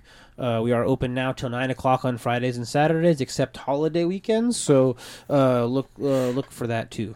And I like your ginger tea. I know it's simple, but you have a nice ginger tea. It's good. No, it's great. We do a ginger lemonade that you might like. Actually, I'll make one. I can do it hot. I'll make you one hot next time you come by. That actually sounds weird. No, it's good. Okay. Because especially now in the wintertime, at nighttime. In the summertime, I'll make it iced for you. But in the wintertime, you use because it's from Divine Chai. And it's concentrate. It's all natural. Everything organic lemons, organic sugar, everything. You just add water. Because that's what lemonade is. You mix water and sugar and the fucking lemons. You're not supposed to just squeeze a lemon and fucking serve it, you know? Right. So, and it's with ginger, fresh ginger and shit. Okay. So I get customers in the wintertime that request it hot. Interesting. So I just add hot water, steam the fucker up. But you will allow me, if I taste it and it's bad, to break the cup against the wall. No, what I'll let you do is throw it in the sink. Break it in the sink. That way it's easy to clean up, man. Can I throw it at somebody? Can I put somebody's face near the sink? Not a worker. Not workers comp related. Not workers comp related. You have to provide the person. If I hit, you know that cute girl that works. Oh, hey, fucking love her. Yeah, you can't. You don't want to hit her in the face. No, I won't. Well, not with a cup. Not with the cup. Oh my god! I love you, baby. Don't worry. I actually told her about the podcast. She wants to come on at some point. Oh, okay. There you go. There you go. With her fucking. I'm looking at my watch for whenever. Yeah, you'll make it happen. Don't forget, you can always just pop in and choose a child on Wednesday to watch. You won't get charged at the door, and you can. Please, you encourage you anytime you want. Your door's always open, brother. I love that place. Yeah, really nice people. Thank you, man. You can find me again, patreon.com/conservatish, Instagram Peter_Feliciano, FELICIANO. I will be playing on Valentine's Day, so tonight. When you're listening to this, I know you're listening with your sweetheart right now, at 7 Mile House in Brisbane on the corner of, you know that place? Dude, my mechanic's up the street. That's borderline Frisco, Brisbane. Good people, man. Good. It's a mix of like a biker bar and a Rasta bar and a rock bar. It's a Filipino owner. I believe her name is Vanessa. Dude, she's the shit, dude. I love Vanessa. I know. I met her at Restaurant Depot a couple times. Yeah, dude. She used to come to my restaurant in Pacifica. She's good people, man. Very good. Really, very nice. Really. No, I met her. I ran into her twice. I don't know if she'd remember me if I seen her, but I know like she's one of the, because you see so many damn people. I know, right? But she's cool, and I've eaten there a couple times. Yeah, good food, good people, food. And they have live music. Fuck, man, maybe we'll go check you out. Please do. Yeah, you and Mo come on down. No plans. Yeah. So again, 7 Mile House in Brisbane, on the border of San Francisco and Brisbane. So you're not going to Daly City. Don't worry. No. Just come there. I'll be playing there between 7 and 10. I will also be in New York between the 15th and the 20th. I think I'm actually going to be on some big podcasts, but we'll find out. I'm definitely going to be recording with Matthew Banks again. Yay! Nice. Love you, Matthew. And then I will be playing. Where's next? February 23rd over here in Palo Alto at Vino Locale. So Saturday the 23rd, Vino Locale, 7 p.m. to 9 p.m. And then the next day, Sunday the 24th, I'll be playing at Amelie Wine Bar in San Francisco on Polk. French bar, really nice people. 7 to 10. Ooh. Very nice people, very good. All of these places I'm very lucky. It's on Polk Street, you say, huh? I'm going to be at the SF Jazz Center that night for a show. Okay. I don't know what time it's over. Well, it's free. Well, no, I was going to say, because even if you're hanging out, like, well, the thing is that the thing about a lot of these, not necessarily some of them because they have time limits, but Amelie, literally, I had I think 2 times ago when I played there, I was scheduled till 10 like normal. Well, technically 9:45, but people wanted more. So I played some more. But then all of those people left, and I was packing up my shit, and then this party came in, and they were like, "Hey, will you keep playing?" And I'm like, I mean, you didn't even hear me sing, and they're like, whatever, here's a 20. I'm like, all right, one more song. And then they tipped me like $100 to just play for another like 45 minutes. And I asked Amelie, and they love me at Amelie. Okay, cool. AMELIE. Well, I'm going to keep in touch with you that night because I don't know what time it might be. Yeah. We might be done before you're done anyway, before 10. So if we are, I'm going to come. I'm going to meet my friend. If you're around. I'm going to be. Remember how you asked me if you talk to old people? So it's a friend of mine. He's not that old, like delusional, but he's his name is John. He lives in New York and he visits here regularly. Nice. And he invited me to a jazz show that night. Very and I would love cool. to. I love jazz, dude. Fucking love it. And he would probably love to meet you. So I would love to meet him. Yeah, and he's been in the coffee shop before. I'm gonna be moving to New York most likely anyway in September. God. So you gonna be moving there? Yeah. Well, hey, I'll know who else to go see because I got friends in New York too. So it's like I want to go back again sometime soon. So it'll be fucking great. Okay, hell yeah. Perfect. Well, I'm sorry, Peter. Thank you so much. It's all right, man. I love New York. I had someone who wakes up at 4 a.m. that can't stay awake past 10 usually. Right. I was awake till 2, 3 in the morning. Like, what's next? And my girlfriend was like, "What the fuck's wrong with you? Let's go home and go to sleep." I'm like, "All right, fine." The energy in that city. Right. You can't be, and the comedy and the music connections. Everything. I want to be sharper. I want to be better. You have to take the next step, bro. Like we said in the beginning, you're only gonna make it so far in San Francisco, no matter what you're doing. Right. No offense to anyone pursuing any professional career in entertainment. Offense to them. No. I'm just too nice, man. I can't help it. As a comic, you just want people to come by Moonlight Cafe. Moonlight Cafe. I like to support my city. No. So as much as it's you're only going to do so much in this fucking city, so you got to make the next step. So I always wish you the best of luck, man. Thank you for having me. I appreciate it. And we love you, Morgan, very much. Yes, Morgan, we definitely. Well, and I'll have you have to let me know before you move because you have to come back on my podcast at least once before you move. Absolutely, super down. Okay, let's do it. Thank you so much, everybody.